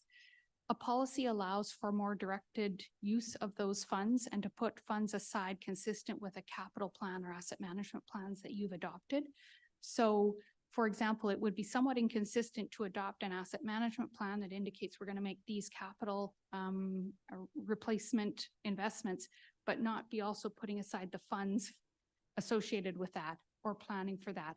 And I'm not suggesting that you have to fund those plans 100%, but it would make sense from a financial sustainability perspective to say, we're going to assume we're going to fund 75% of our asset management plan costs or some sort of assumption like that and start the process of being consistent between those two plans. That's just an example of kind of how you might approach that. It is a key component of sustainable long-term financial planning, specifically with respect to capital assets, but it can also be looking at things like long-term protective services budgets, whether it's police or fire, when we know there's thresholds, as we've discussed, where the population increases or we reach a threshold that we need another truck. Well, we can look at those thresholds and plan for those and be putting money aside so that it's not such a significant hit when that threshold is reached. It can provide flexibility with respect to property taxation and utility rates in periods of change. So in those years where we have significant growth, or on the contrary, perhaps a year of really inclement weather where we are experiencing extra costs, you can have it where you have reserves set aside for those types of things, and the property taxes don't have the spikes and valleys that roll with those types of changes in expenditures or revenues. It can provide a lot of financial choices for council, so you can look at a variety of considerations. Should we increase taxes and utility rates? Should we go with debt or other financing options, including reserves that can be used to address different initiatives that are before you? And it is just considered a best practice for financial sustainability. When you received the presentation from Shelley from the MFA, she indicated having things like a financial sustainability policy or a debt policy. These are all pieces of the overall governance of the city. So this is one of those pieces that she had recommended as well. So most policies suggest at least 4 types of reserves, and the policy draft before you has these 4 types. The first is operating, and that's consistent with the things that we call operating expenditures and revenues in our financial plan. So that's our everyday activities. The second is capital reserves, and I think that's self-explanatory. That would be for the replacement of current assets and or the purchase of new assets. 3 is the accumulated surpluses, and that's really all the leftovers at a year at the end, perhaps where we've come in or under budget on expenditures, under or over budgeted revenues. All the net of all of those falls into our accumulated surplus. Like I say, for Parksville, most of that is sitting in one pot. There have been some allocations to reserves, but we have a large number and we'll take a look at that. And the last one are the statutory reserves, and those that are outlined in legislation currently that may be amended going forward. But those are ones where if we receive monies that are consistent with the legislation requirement to go into those reserves. And so council doesn't really have the discretion to say, no, let's put that into a different pot. That one needs to go into the statutory reserves. And then there's restrictions again on how it can come out of those reserves. So before I get into all the details of the reserve, I just want to go through at a high level what the administration of the policy would look like. So any contributions to reserves would be identified in the city's financial plan and be approved by council. And so that could be done specifically as part of the process we're going through now. Or if we did an interim check-in, it might be allocations of surplus that then would be picked up through the amended financial plan. In the policy itself, I've set it up showing minimal and optimal balances. And again, that's a process that we would work towards getting to that optimal balance. I don't think there's any expectation that that's going to happen in the immediate future, but it's somewhat aspirational to say, yeah, that would put us in a really good place. We also set those balances so that we don't keep putting money in that could be used elsewhere and we lose the opportunity to allocate that to a different project. So trying to think about what would be a good balance, and that'll change over time depending on assets that we have. And as new assets are added, the reserve balances might have to change accordingly. It is permissible per legislation to borrow from one reserve to another. And so it also gives flexibility if we've got monies in reserves. If one is a little bit short, but another isn't needed, in the immediate future, we can borrow from one with a repayment plan and with interest. And one of the things that Shelley from MFA brought up is they've got some really good, very long-term investment plans, but you need to be looking at minimum 10 years. Well, what we can look at with some of these reserve balances, if it's for the very long-term renewal or replacement of assets, we can do very well with our investment returns by investing in some of those. But unless you have those plans in place, it's very risky to commit your money for 10 years if you don't know for sure that that's not going to be needed. In terms of responsibilities for administering the plan, it's typically the finance officer that administers the policy and the process. It's reviewed at least once annually and provide recommendations for council to revisions to the policy that would reflect current conditions, whatever those might be. And finally, the reserve funds and statutory reserve funds do earn interest, and typically it's applied at our average rate of return on our investments for the whole year to the average balance in the reserve. So that's the administrative side of it. One more piece that we went through last year as part of our financial planning process, but it rings true when we're talking about a reserve policy, and that's the whole concept of trying to match your revenues to your expenditures. So if you've got ongoing everyday expenditures, those should be matched to either utility fees or property taxes. If you've got a one-time item, you should match that with one-time funding. And so that might look like a grant that's available for a one-time purchase, with the proviso that we look at the life cycle costs related to that. And so if you recall last year, I provided this to you to show you of all of those funding sources, you can see some are ongoing and some are non-recurring. And so what we would want to see is that our ongoing funding sources are somewhat matched with our ongoing expenditures. And the non-recurring expenditures might be what you consider using reserves to fund. And so whether that's minor capital, one-time item, non-recurring items, that would come from our non-recurring column there. And it's good as we move through the financial plan to really look at those separately to ensure that from a financial sustainability perspective, our property tax rate is funding all the general operations, but the one-time items might be funded through a different pot of money. Similarly with water and sewer and other activities. So I just ask you to keep that in mind as we move through some of these reserve contributions. We're often talking about that non-recurring column when we're talking about putting funds aside, is so that when you identify one of those items, it can be funded from a reserve and we don't have to see a significant bump in property taxes or water rates or sewer rates for that. The other thing that I would identify to you is the amortization is a very significant number on our non-recurring. And it is a non-cash item. It's something that is identified through our financial statements. But it was that whole process of setting up the capital assets on the financial statements about 15 years ago that identified that whole idea of an infrastructure deficit. And it was that process of all of a sudden, if that amortization isn't funded by way of money put aside to replace those assets, that's where we get into a larger and larger deficit on some of our asset replacement. And so again, the capital reserves specifically look at putting monies aside so that over time you would build towards having enough funds to whatever level is assumed by council to replace or renew those assets.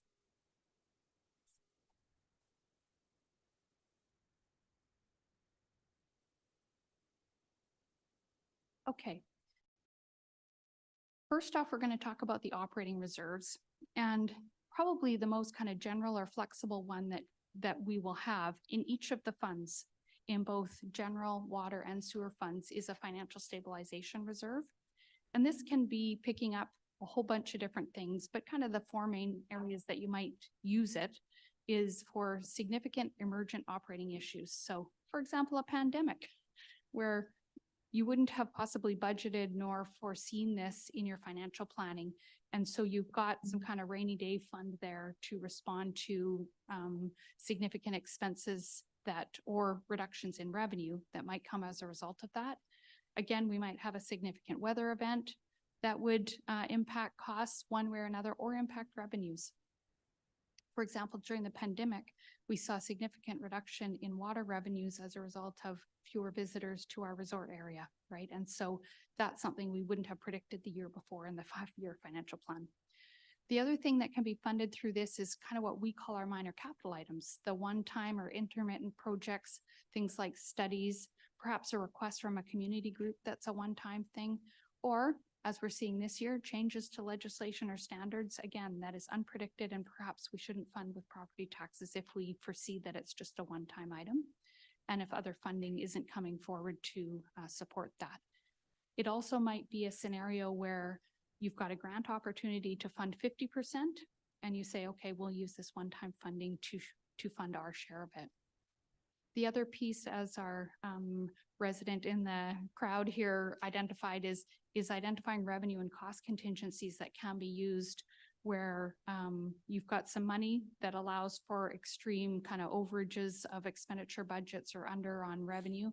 This might be things like development revenues that can vary quite significantly year to year. It might be utility fees that are impacted by weather. We see fuel and vandalism costs are often unpredictable just depending on the year, as well as staffing costs, which can include vacancies. Often we have to backfill, say with a consultant or something like that, that might be more than our staffing, or we've got a significant under budget in that. We might want to put some of that money aside for another year when perhaps we're having to pay more for staffing. It can also include things like severances and retirement benefits that may be payable per a collective agreement. The final piece of this that really provides a lot of flexibility in the financial planning is where we have cyclical expenditures. For example, our elections happen every 4 years, but they're quite a significant cost. We could put aside so much money per year and kind of smooth those expenditures over 4 years, such that in the 4th year, we pull the cost out of the reserve, but we don't have a big peak in the property taxes in that year. We started doing that in I think it's the AWS, where we have a study that's due every 10 years. We're putting a certain amount aside each year to fund that. Things like master plans or multi-year software renewals where it's only periodically, but the amounts are significant. Keep in mind, we wouldn't do this for every small amount. These would be for the big dollar amounts that it would be worth the administration of it. So we would see this in each of our 3 operating funds. So if you go into the appendix of the policy that was distributed with the agenda, you'll see that it's a detailed list of all of the reserves. They're sorted by type of reserve and by the operating fund. There's a name, there's a purpose, the possible funding sources, and some will be, there's only one funding source, others, there may be multiple, or council may want to give direction. For example, last year we talked about if we wanted to set up a protective services reserve, there's different ways you could do that, a percentage of property taxes, perhaps a parcel tax, perhaps a tax on the new growth. There's a number of different ways we could go. And so moving forward, if council has specific thoughts on that, you could provide that feedback as part of our review of the policy. We'll identify minimum and optimal balances where that's appropriate or where it's known, and then the rationale for funding source and our balance. Thanks, Janet. Just coming in. You just said funding could be used on taxing of new growth. What does that look like?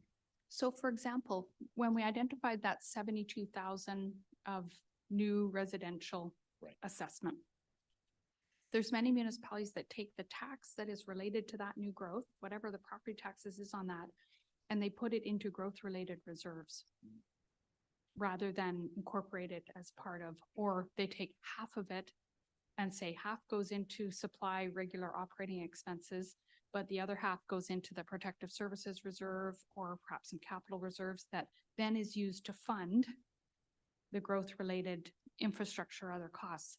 As you were noting, it seems to make sense. Okay, the DCC is development funds, but we're restricted in that.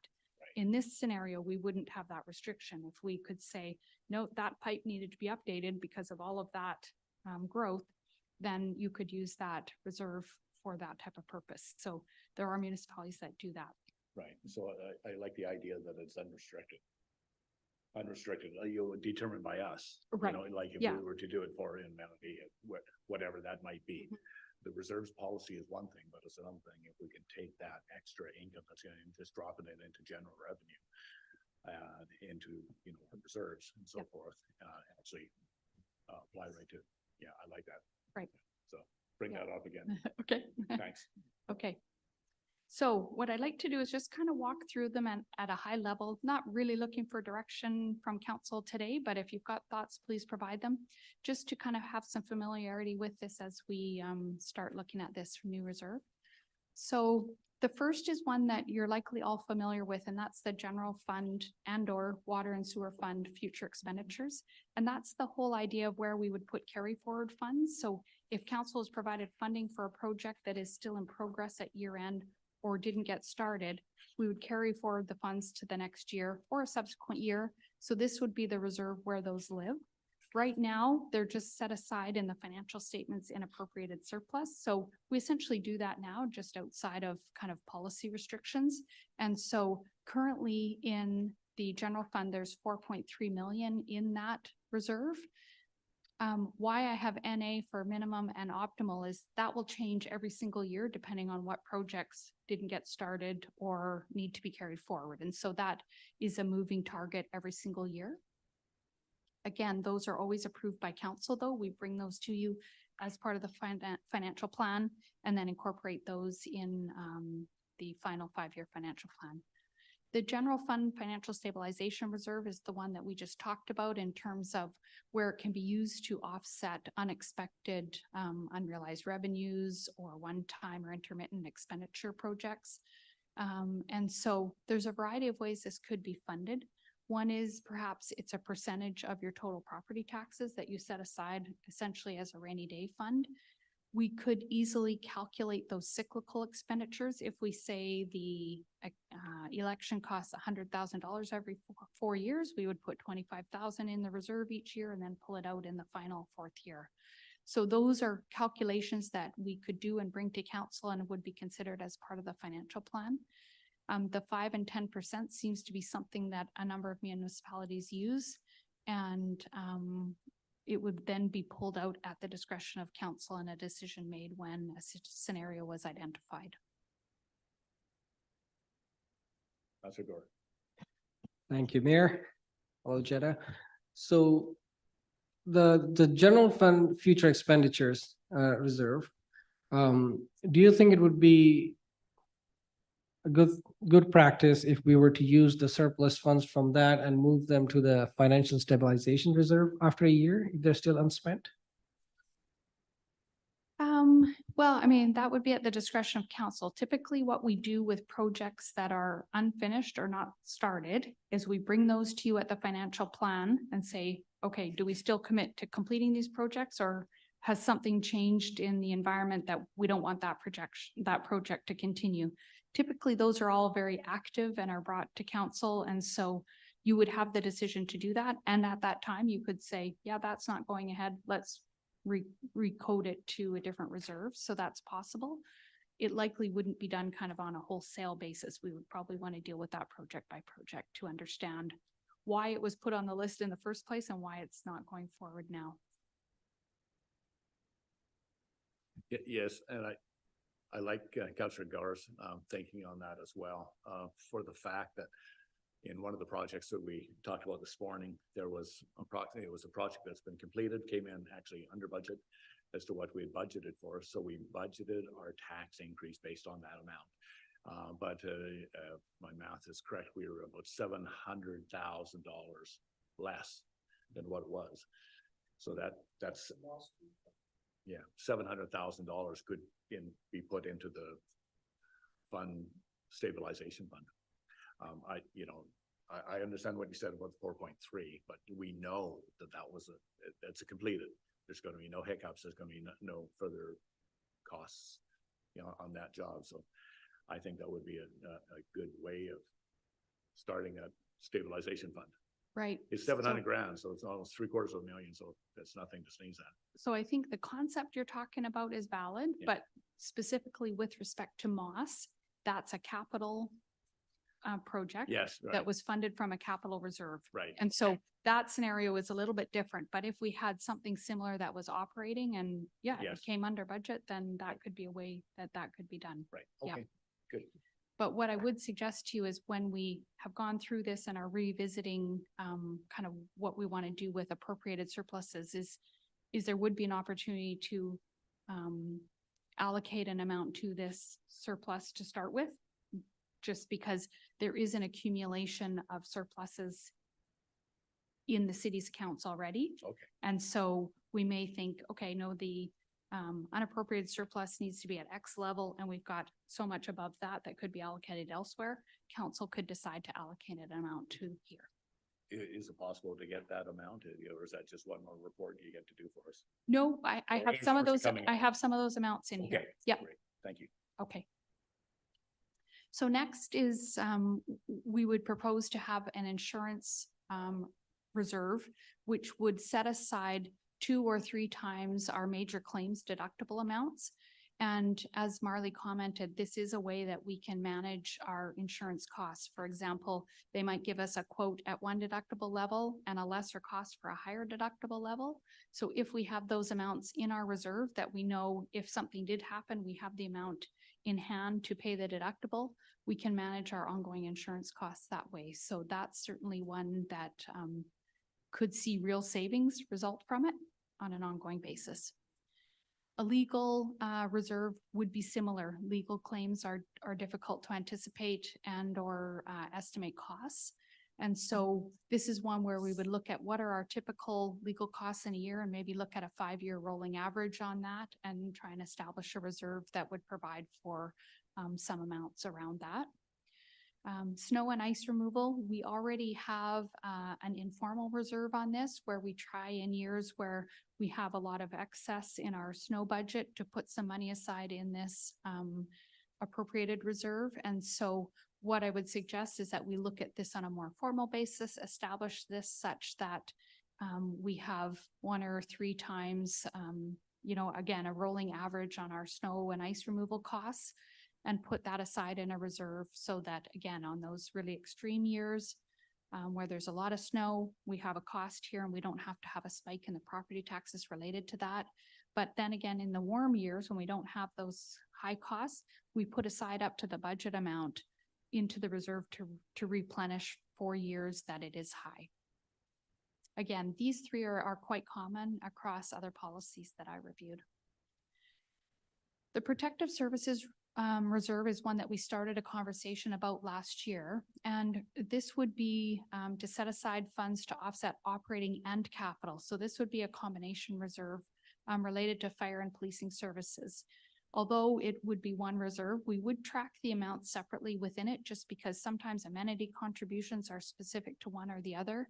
And the surpluses and overages are kind of tied directly to one or the other. It wouldn't be a general kind of thing.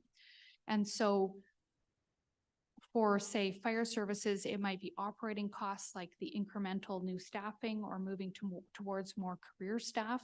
The capital side would be things like the fire hall apparatus, which is typically quite cyclical, and we can kind of predict when those replacements will happen, and we can plan for 20 years out what that looks like. And so funding sources could be just a general allocation from general revenue. They could be amenity contributions, including going back in time and reallocating amenity contributions that have been made already.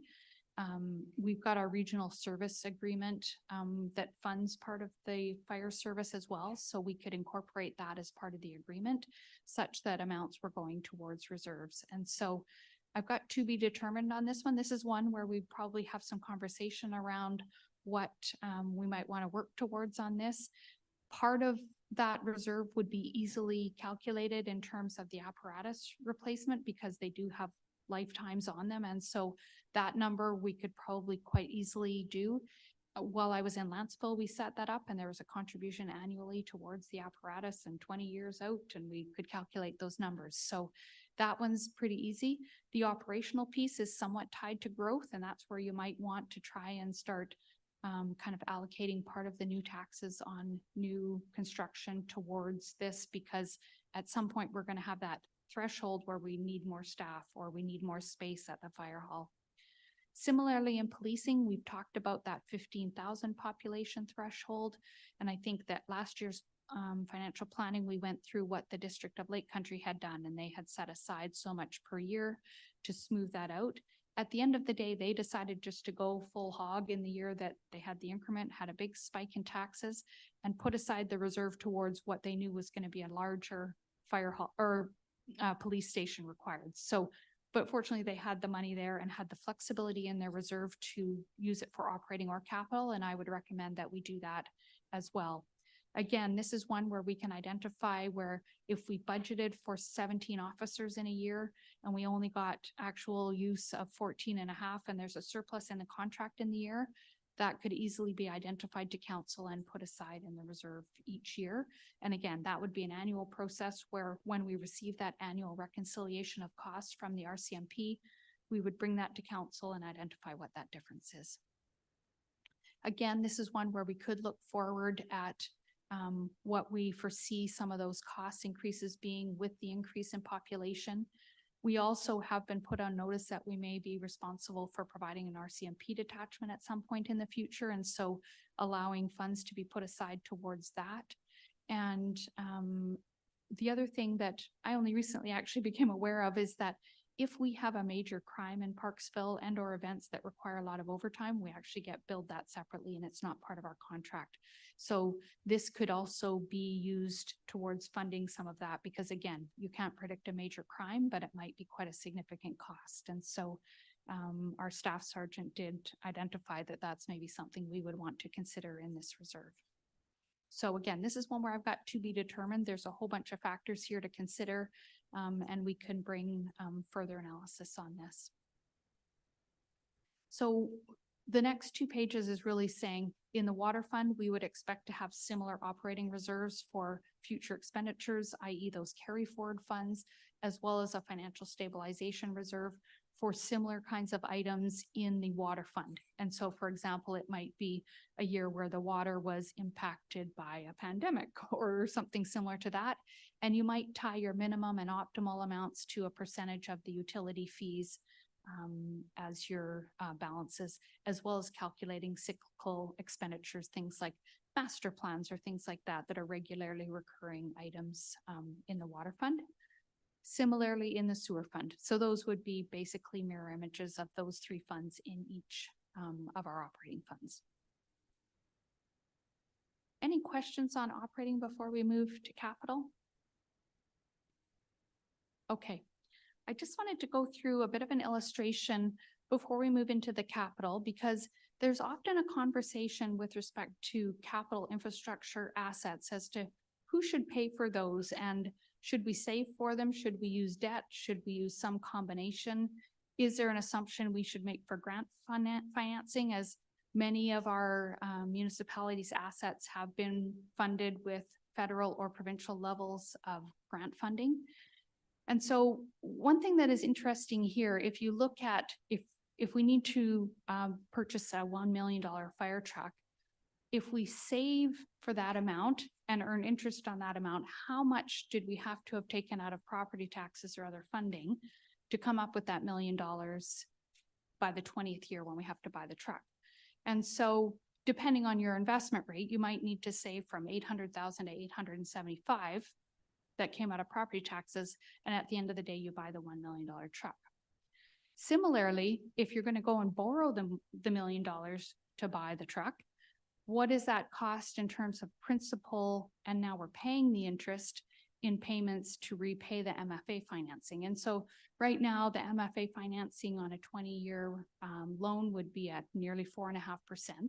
And so you can see there that we are paying out just about 1.2 million out of our property taxes to finance that truck. And so again, that's assuming we're at 100%, we don't get any grants. So it's a simple example, but what I wanted to show you there is that we would save in terms of funding out of property taxes, you know, from about 320,000 up to nearly 390,000 on that one transaction. So that's the type of analysis we would want to do when we're looking at these types of things. But the saving piece is where the reserve comes in. If we know that we're going to have to buy another truck, we just bought one, 20 years out, we're going to have another one, we estimate that cost and we do more analysis than is shown here.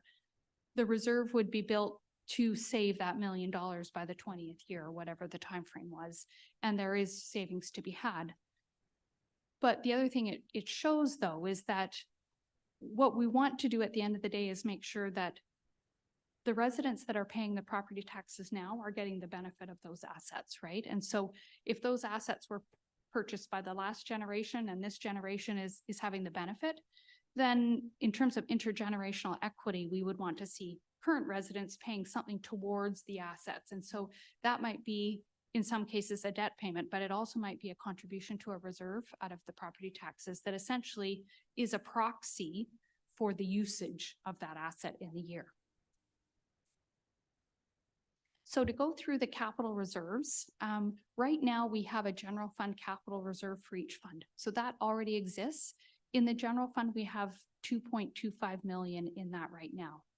And the 0.5% of property taxes that's been going towards reserves for the last 3 years has been going into that fund. And that's the one that we have been funding the projects out of it. So when we talk about that $4 million funding envelope, that 4 million has been going into the reserves. And then we've been pulling funds out as needed for the infrastructure replacement. And so for Moss this year, we had budgeted 3.3 or something like that.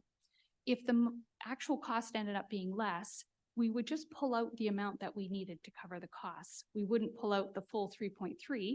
We would just leave that in there and our reserve would continue to grow and would be available then for subsequent projects, and or at some point, if we saw a lot of positive budget surpluses like that, perhaps at some point you would reduce your contribution, and that would be all part of the analysis of what's identified in the asset management plans in terms of that long-term capital plan. We would want the reserve contributions to match the long-term capital plan.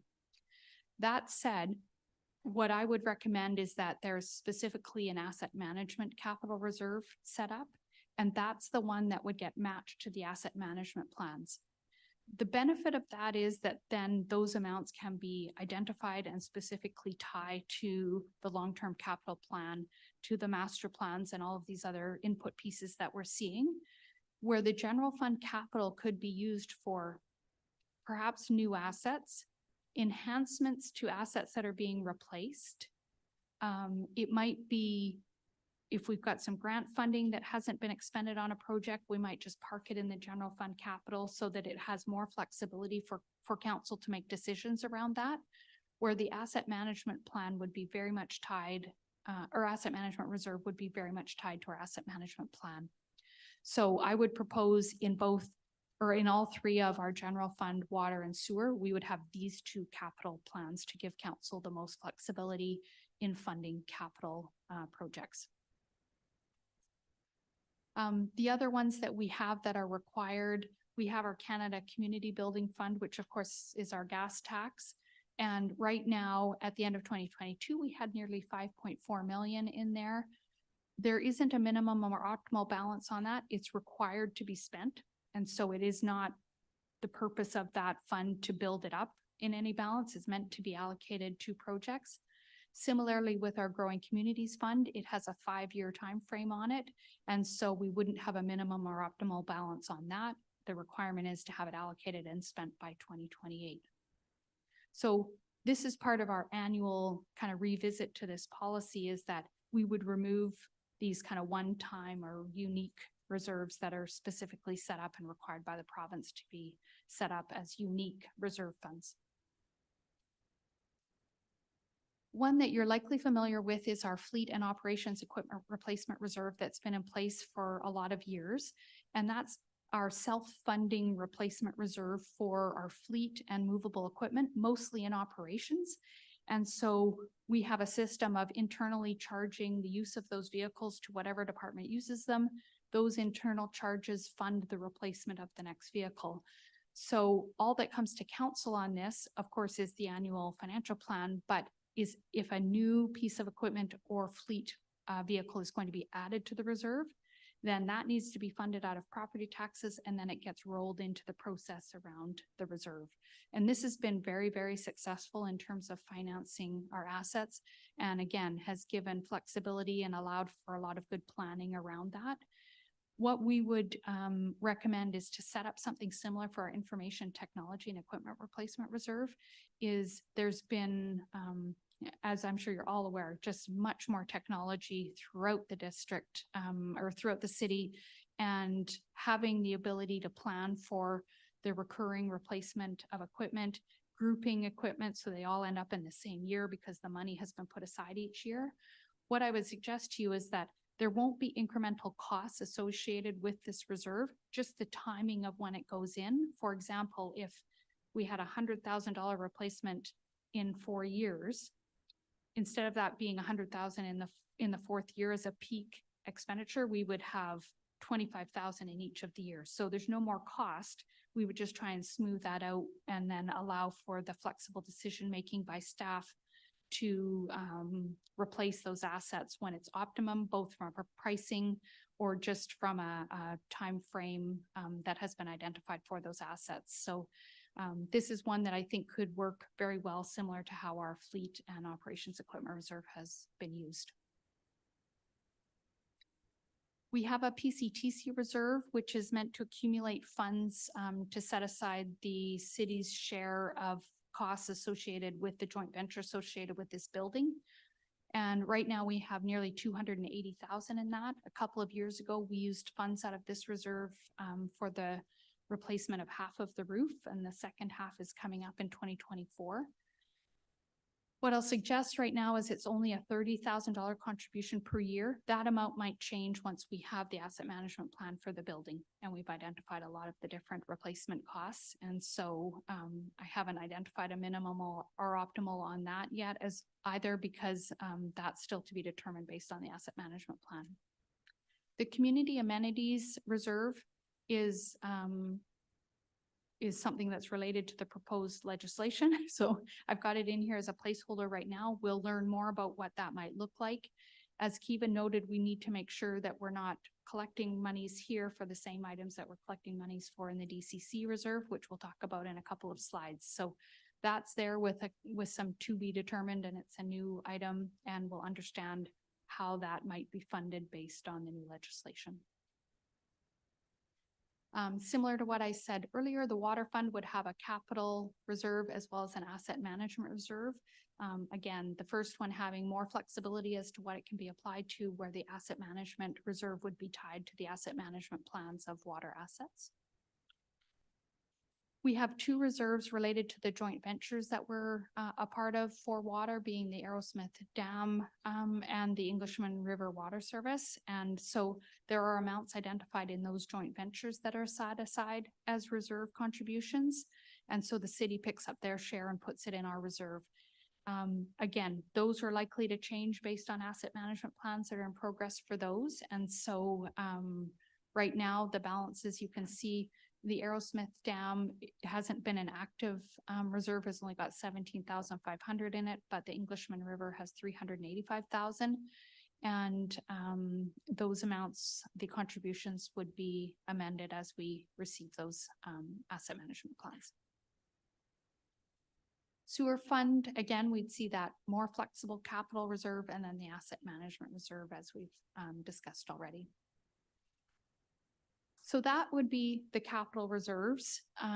When we move into the unappropriated surplus, this is that amount in our financial statements that I kind of referenced, the unrestricted surplus. And so as you can see right now in the general fund, we have about $19.8 million. In the water fund, 7.2 million, and in sanitary sewer, 4 million. And in the past, the financial plans have sort of been balanced by numbers from these reserves. And so those non-recurring items, just about always at the bottom of our financial plan, you'll see transfer from surplus. And so sometimes that's an into surplus and sometimes it's quite a significant transfer from surplus. Really what we've been using is those unappropriated surpluses to balance those non-recurring items. And in some cases, it has been used to balance recurring items. And so what I would suggest to you is that we have more awareness around that. Again, understanding that this is kind of the pot that it kind of cycles through. And what would be best practice around this is really to identify these funds as being your working capital, that you have sufficient funds in here to allow you to meet your financial demands until property taxes and utility fees are collected. And so what I see in a lot of policies is 3 to 6 months of operating expenditures. That's how much you have and keep in these reserves.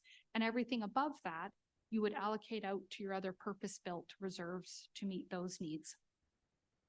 What that allows you to do is use those surpluses and allocate them rather than always counting on allocating it out of your financial plan property taxes. And so what you might do in a year is say, okay, we want to contribute 300,000 to the capital reserve.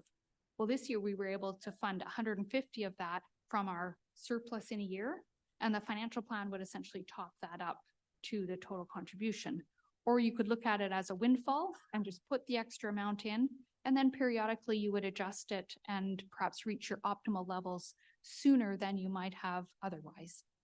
So what I've got in here is a minimum of 6 months to 9 months, and that's really being conservative, right? As we're kind of moving through a new process of having our financial plan and policies rotate through these reserves, it may be in the short term better to have a little bit more in our working capital until we get used to and rely on those reserves and until those optimal balances of reserves are built up.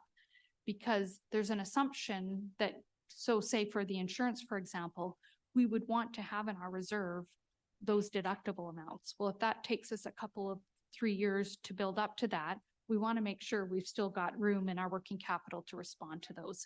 So this might be something that we start at 6 to 9 months, and then we move to 3 to 6 after, I don't know, 5 or 10 years where we feel very comfortable that our optimal levels have been reached in our reserves. For your reference, in 2023, if we were using that 6 to 9 months, we would have $8 to $13 million in this reserve for the general fund. And as you can see, we've got 19 in there. So we might say, okay, above the 13, we've got 6 million that could be allocated by council to other purpose-built reserves within the general fund. And so that would be the kind of process that we would go through, is really to kind of rebalance these each year or so based on that. Thank you. Through the chair. The the optimum, sorry, the minimum and optimal numbers are based on having the other reserves established. Is that correct? Yes. Right. So the number that we have now is higher. I mean, it's, I guess, high level, what you're proposing here is that we kind of get more specific about what our reserves are allocated towards, which then, once that's done, we can take the big reserve down correspondingly. That's what I think, and that's what I would recommend, is that we don't cut this back too quickly until we kind of roll this out, until we really fully understand what the implications are going to be of all the asset management plans as well. I think we're going to see some big numbers there. So as you are aware, often grant opportunities come where one upper level of government will fund 50%, which might be a big number, but we have to be able to fund the other 50, right? And so you want to have the ability to be able to fund that on an ongoing basis, because what we learned with when the water treatment plant was being built, we would incur significant funds and get refunded, right? It wasn't as though that those amounts were sitting in the bank account. So you always want to make sure that we've got the ability to fund that and not need to go to short-term borrowing or something like that in order to fund our part of a grant opportunity. So I think it's important when we're looking at all of this to move slowly and to make sure we're always in a strong financial position to be able to respond to opportunities and provide council with the flexibility and choices in making some of these decisions. Councillor Martin. Thank you, Mr. Mayor. Are we able to, when we have these extra surpluses, say we take that formula that you're talking about, are they limited to what they can be used at? Like, you know, because so often you've said we have this amount of money, but we can't use it for that because it was for that, right? Right. So are they flexible or? Well, sometimes is the short answer. So typically, if you had a surplus in water, you would use it towards a water reserve or a water related, because that came from fees. Similarly with property taxes in the general fund. But if funding came out of a capital reserve, you would likely apply it to a capital project. And that's why the only ones that are kind of the protective services has been identified as allowing for both operating and capital, so that you didn't have all these separate pots, because it's important not to have too many pots, because then you restrict yourself even further. So we're trying to find the right balance of providing some framework around what are important items to set aside funds for, and where you might want to still retain some flexibility on that.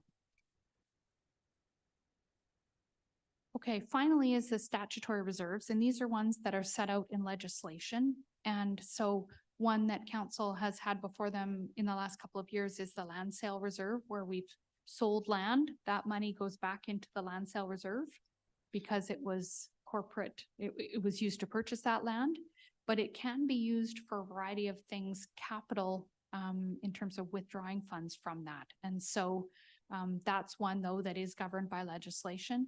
Similarly, for the Parks Acquisition Reserve, that is funds received from the sale or disposal of parkland, and funds for parkland that's received upon subdivision. And so sometimes a developer will come and want to subdivide, and rather than providing parkland, there might be cash in lieu. It needs to go into this reserve. And so there isn't discretion on that.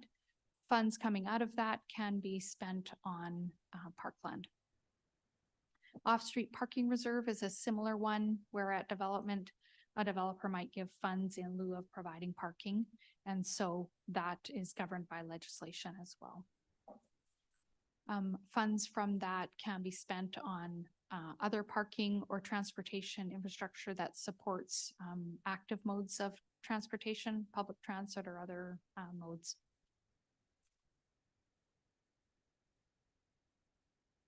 Oh, I went the wrong way, sorry. And then finally is the development cost charges reserves, which you're all familiar with. Sorry, Jenna, I'm just a little slower at thinking than No, you're that's flipping. okay. If you're going back one slide, the off-street parking reserve, I see is sitting on a balance right now of $560,000. Recently, we have identified parking facilities that we're going to take care of by the fire hall, but it has some capital costs incurred in trying to, put the parking spots in place. Would we be able to use part of that $560,000 to fund those improvements to those lots?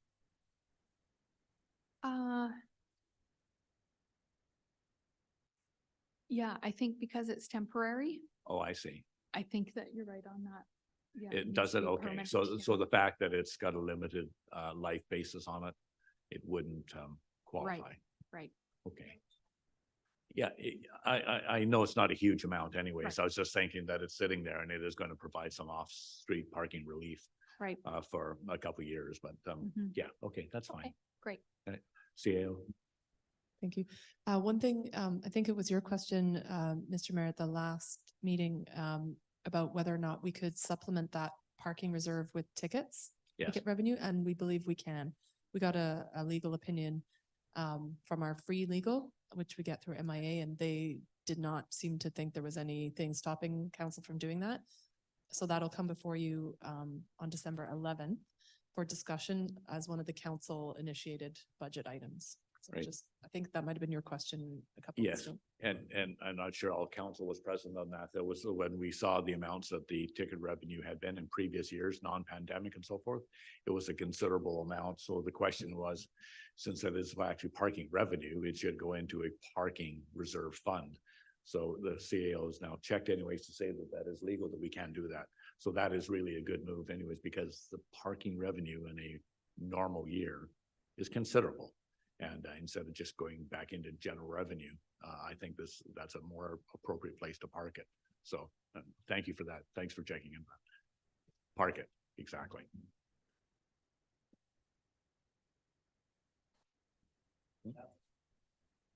It's Oh. committee of the whole, yeah. Mayor? Sorry, Councilor Beal, go ahead. Thank you, Mr. Mayor, and through to Jetta. One thing I do note with interest here with regarding the parking reserve is that it can also go to supporting public transit. So in my mind, that indicates that it might be possible to help with the costs of benches, for instance, just as an example, at bus stops, of which we have very few right now. So that, I didn't realize that before. Thank you. And just if I may, Jenna, interrupt quickly, a question to our CAO. Do we have a time limit on committee of the whole meetings as well, that we have to ask for an extension because we've exceeded 4 hours, even though we've had a 2-hour break? For a council meeting, do we get a motion to carry on for an extra, or is it because we have a 2-hour break, are we just working on 2 hours? If I may, I don't believe that was the procedure bylaw applies to committee. Okay, But it's, I guess, at council's discretion. I don't think we have too much time left. We're about 2 minutes away, I Couple think. minutes. okay, Okay, thank you. all right. The final reserve is the DCC reserves. And currently we have DCCs totaling about $10.8 million at the end of 2022. And we have roads, storm drainage, open spaces, which is essentially parks, and water and sewer. And the new legislation is also proposing fire department, policing, solid waste and recycling, and provincial highway facilities. So this, these reserves might get added to with the new legislation. But again, these funds, again, are collected on development per unit cost, and it's all very dictated, as well as what can be drawn out is determined by the bylaw. And so these are quite restricted. We are trying to use them on projects where it's identified that they're priority projects. And these, again, those balances change annually depending on what we've collected and what was spent on projects. So very quickly at a high level, that's our proposed new reserves policies. So I welcome your feedback on that. This won't be the first time that we talk about it, but certainly give some thought to how we might fund some of those, how quickly we fund them. We'll bring some possible contribution recommendations as part of this year's financial plan. That'll be part of that second set of what do we include or not include, but yeah, I'm quite excited to have it here as part of the framework as another piece of our asset management and ongoing sustainable financial policies. Just a question, Jed, if I may. I might have missed it due to my appointment elsewhere. Did you talk about investment policy of reserve? Only in the context of we have our investment policy. but talking about if we wanted to take advantage of some of those longer term investments identified by our MFA presentation, we would want to make sure that our asset management plan is tied to our reserve and that we know for sure we won't need it for a 10-year time horizon. And the only way to really know that is if you've got your plans in place, barring unforeseen circumstances. So that was the context that we spoke about the investment policy in. Okay, just for council's benefit, with our investment reserves and so forth, I understand it's basically laddered like ladder GIC style investments, which is a great way to go. But my question was, and the interest accumulated from that particular investment at term's end, is that reinvested into the investment portfolio, or is it actually taken and we're saying, okay, that's the interest we've gained on that, and we're taking that and now we're going to apply that into a reserve or something like that? Is that possibility, or is the policy always just make your investment, have that accumulate, and then grow even further? And so it's a never-ending story, of course, but at some time do we say, good investment move, we'd like to take some of that money out instead of having that fund keep on growing? I understand. I just want to know if it's reinvested or else it's allocated by a policy to such and such. Right. There isn't policy around it, and it's kind of two different things. One is just what we're doing with our cash to generate the most investment income. Right. The investment income that's generated on that is recognized in our financial statements and conservatively estimated in our financial plan. And that investment revenue then has to be allocated to the different reserves. Yeah. You said the word revenue. Yeah. Okay, so it gets considered as revenue. Yes. That answers Yeah, my it question. does pick up in the financial plan and statements. Oh, okay. Yeah. Thank you. Councillor Beal. Thank you, Mr. Mayor, and through to Jetta. I just want to thank you very much for this presentation, but not only that, I really appreciated having the ability to read through the report at home. And the appendix was super helpful and then just added to here. So I appreciated that there's that value added piece, but I really did study it at length at home, and it was quite enjoyable. And that's coming from someone who really is not in a finance background. So I thank you very much. Thank you. And I have to ask from the audience, is there any further questions from the audience that would you like to put forth? Yeah, Major, go ahead. Yeah. My name is Major Bride. People. I just wanted to see if you had a plan for establishing paper and packaging products anything long-term permanent.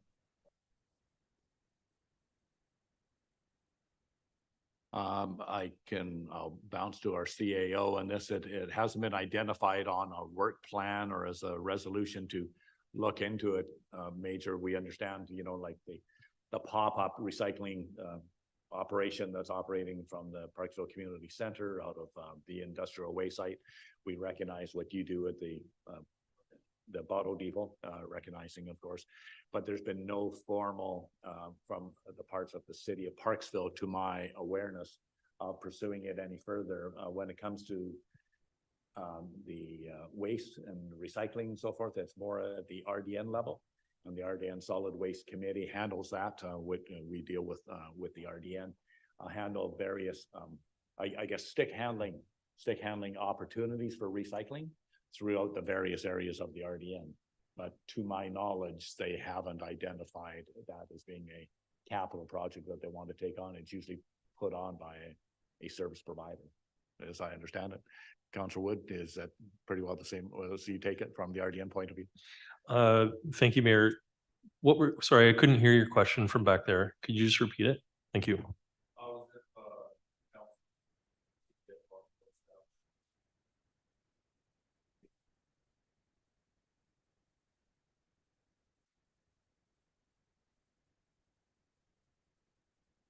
Pre-packaging, sorry, I still didn't. Oh, paper and packaging. Yeah, sure. I would recommend emailing RDN.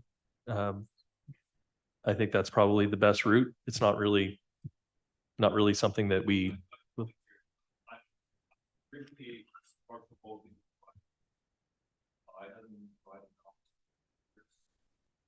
did one. I did.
As it is at this point, Major, it's not at the municipal level. I don't know what you're referring to other municipalities doing this, but this is not a municipal. Like I know, we've had enough downloading from the rest of the province without asking for one more, please. This is definitely Recycling BC. So this falls clearly on Recycling BC to establish, like they have in Nanaimo, you know, they have a total depot there. But so we do not foresee.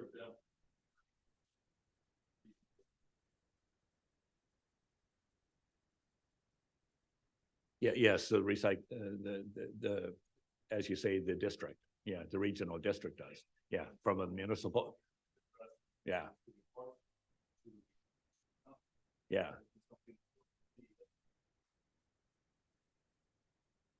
Yeah, well, it's up to actually the other way around, the regional district to identify it as be a regional situation. And that way any costs associated with that is split regionally from all the players in the area. In this case, the regional district of Nanaimo. Yeah. For the residents themselves, they're paying $50 per load at the transfer station. Yes. And a lot of that isn't necessarily part of this recycling, but rather than having the recycling service, they're going to turn to this to store the carbon. Well, actually, Church Road actually has the recycling services down below. You can put it in the tips. Yeah, they have the metal and recyclable packages and paper and cardboard down at the lower end of Church. Yeah. Whether you call it let's say it's let's say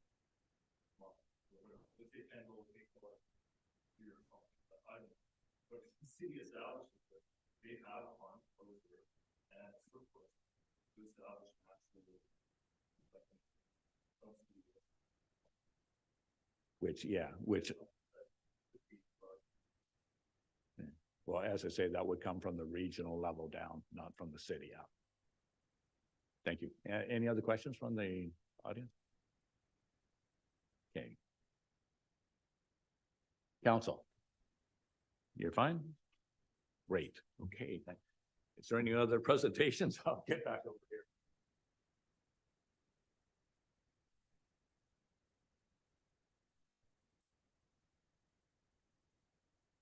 Got that. CAO Kaler, I'll just refer back to you. I haven't missed a page or anything. Okay, so that's it. So I'll move on to adjournment, council. Thank you very much for your persistence and attention. Do I have a mover and a seconder for adjournment, please? Moved by Councillor Gore, seconded by Councillor Martin. All those in favor? That's carried. We are adjourned. Thank you, everybody. Thank you, staff. Excellent presentation. Thank you so much.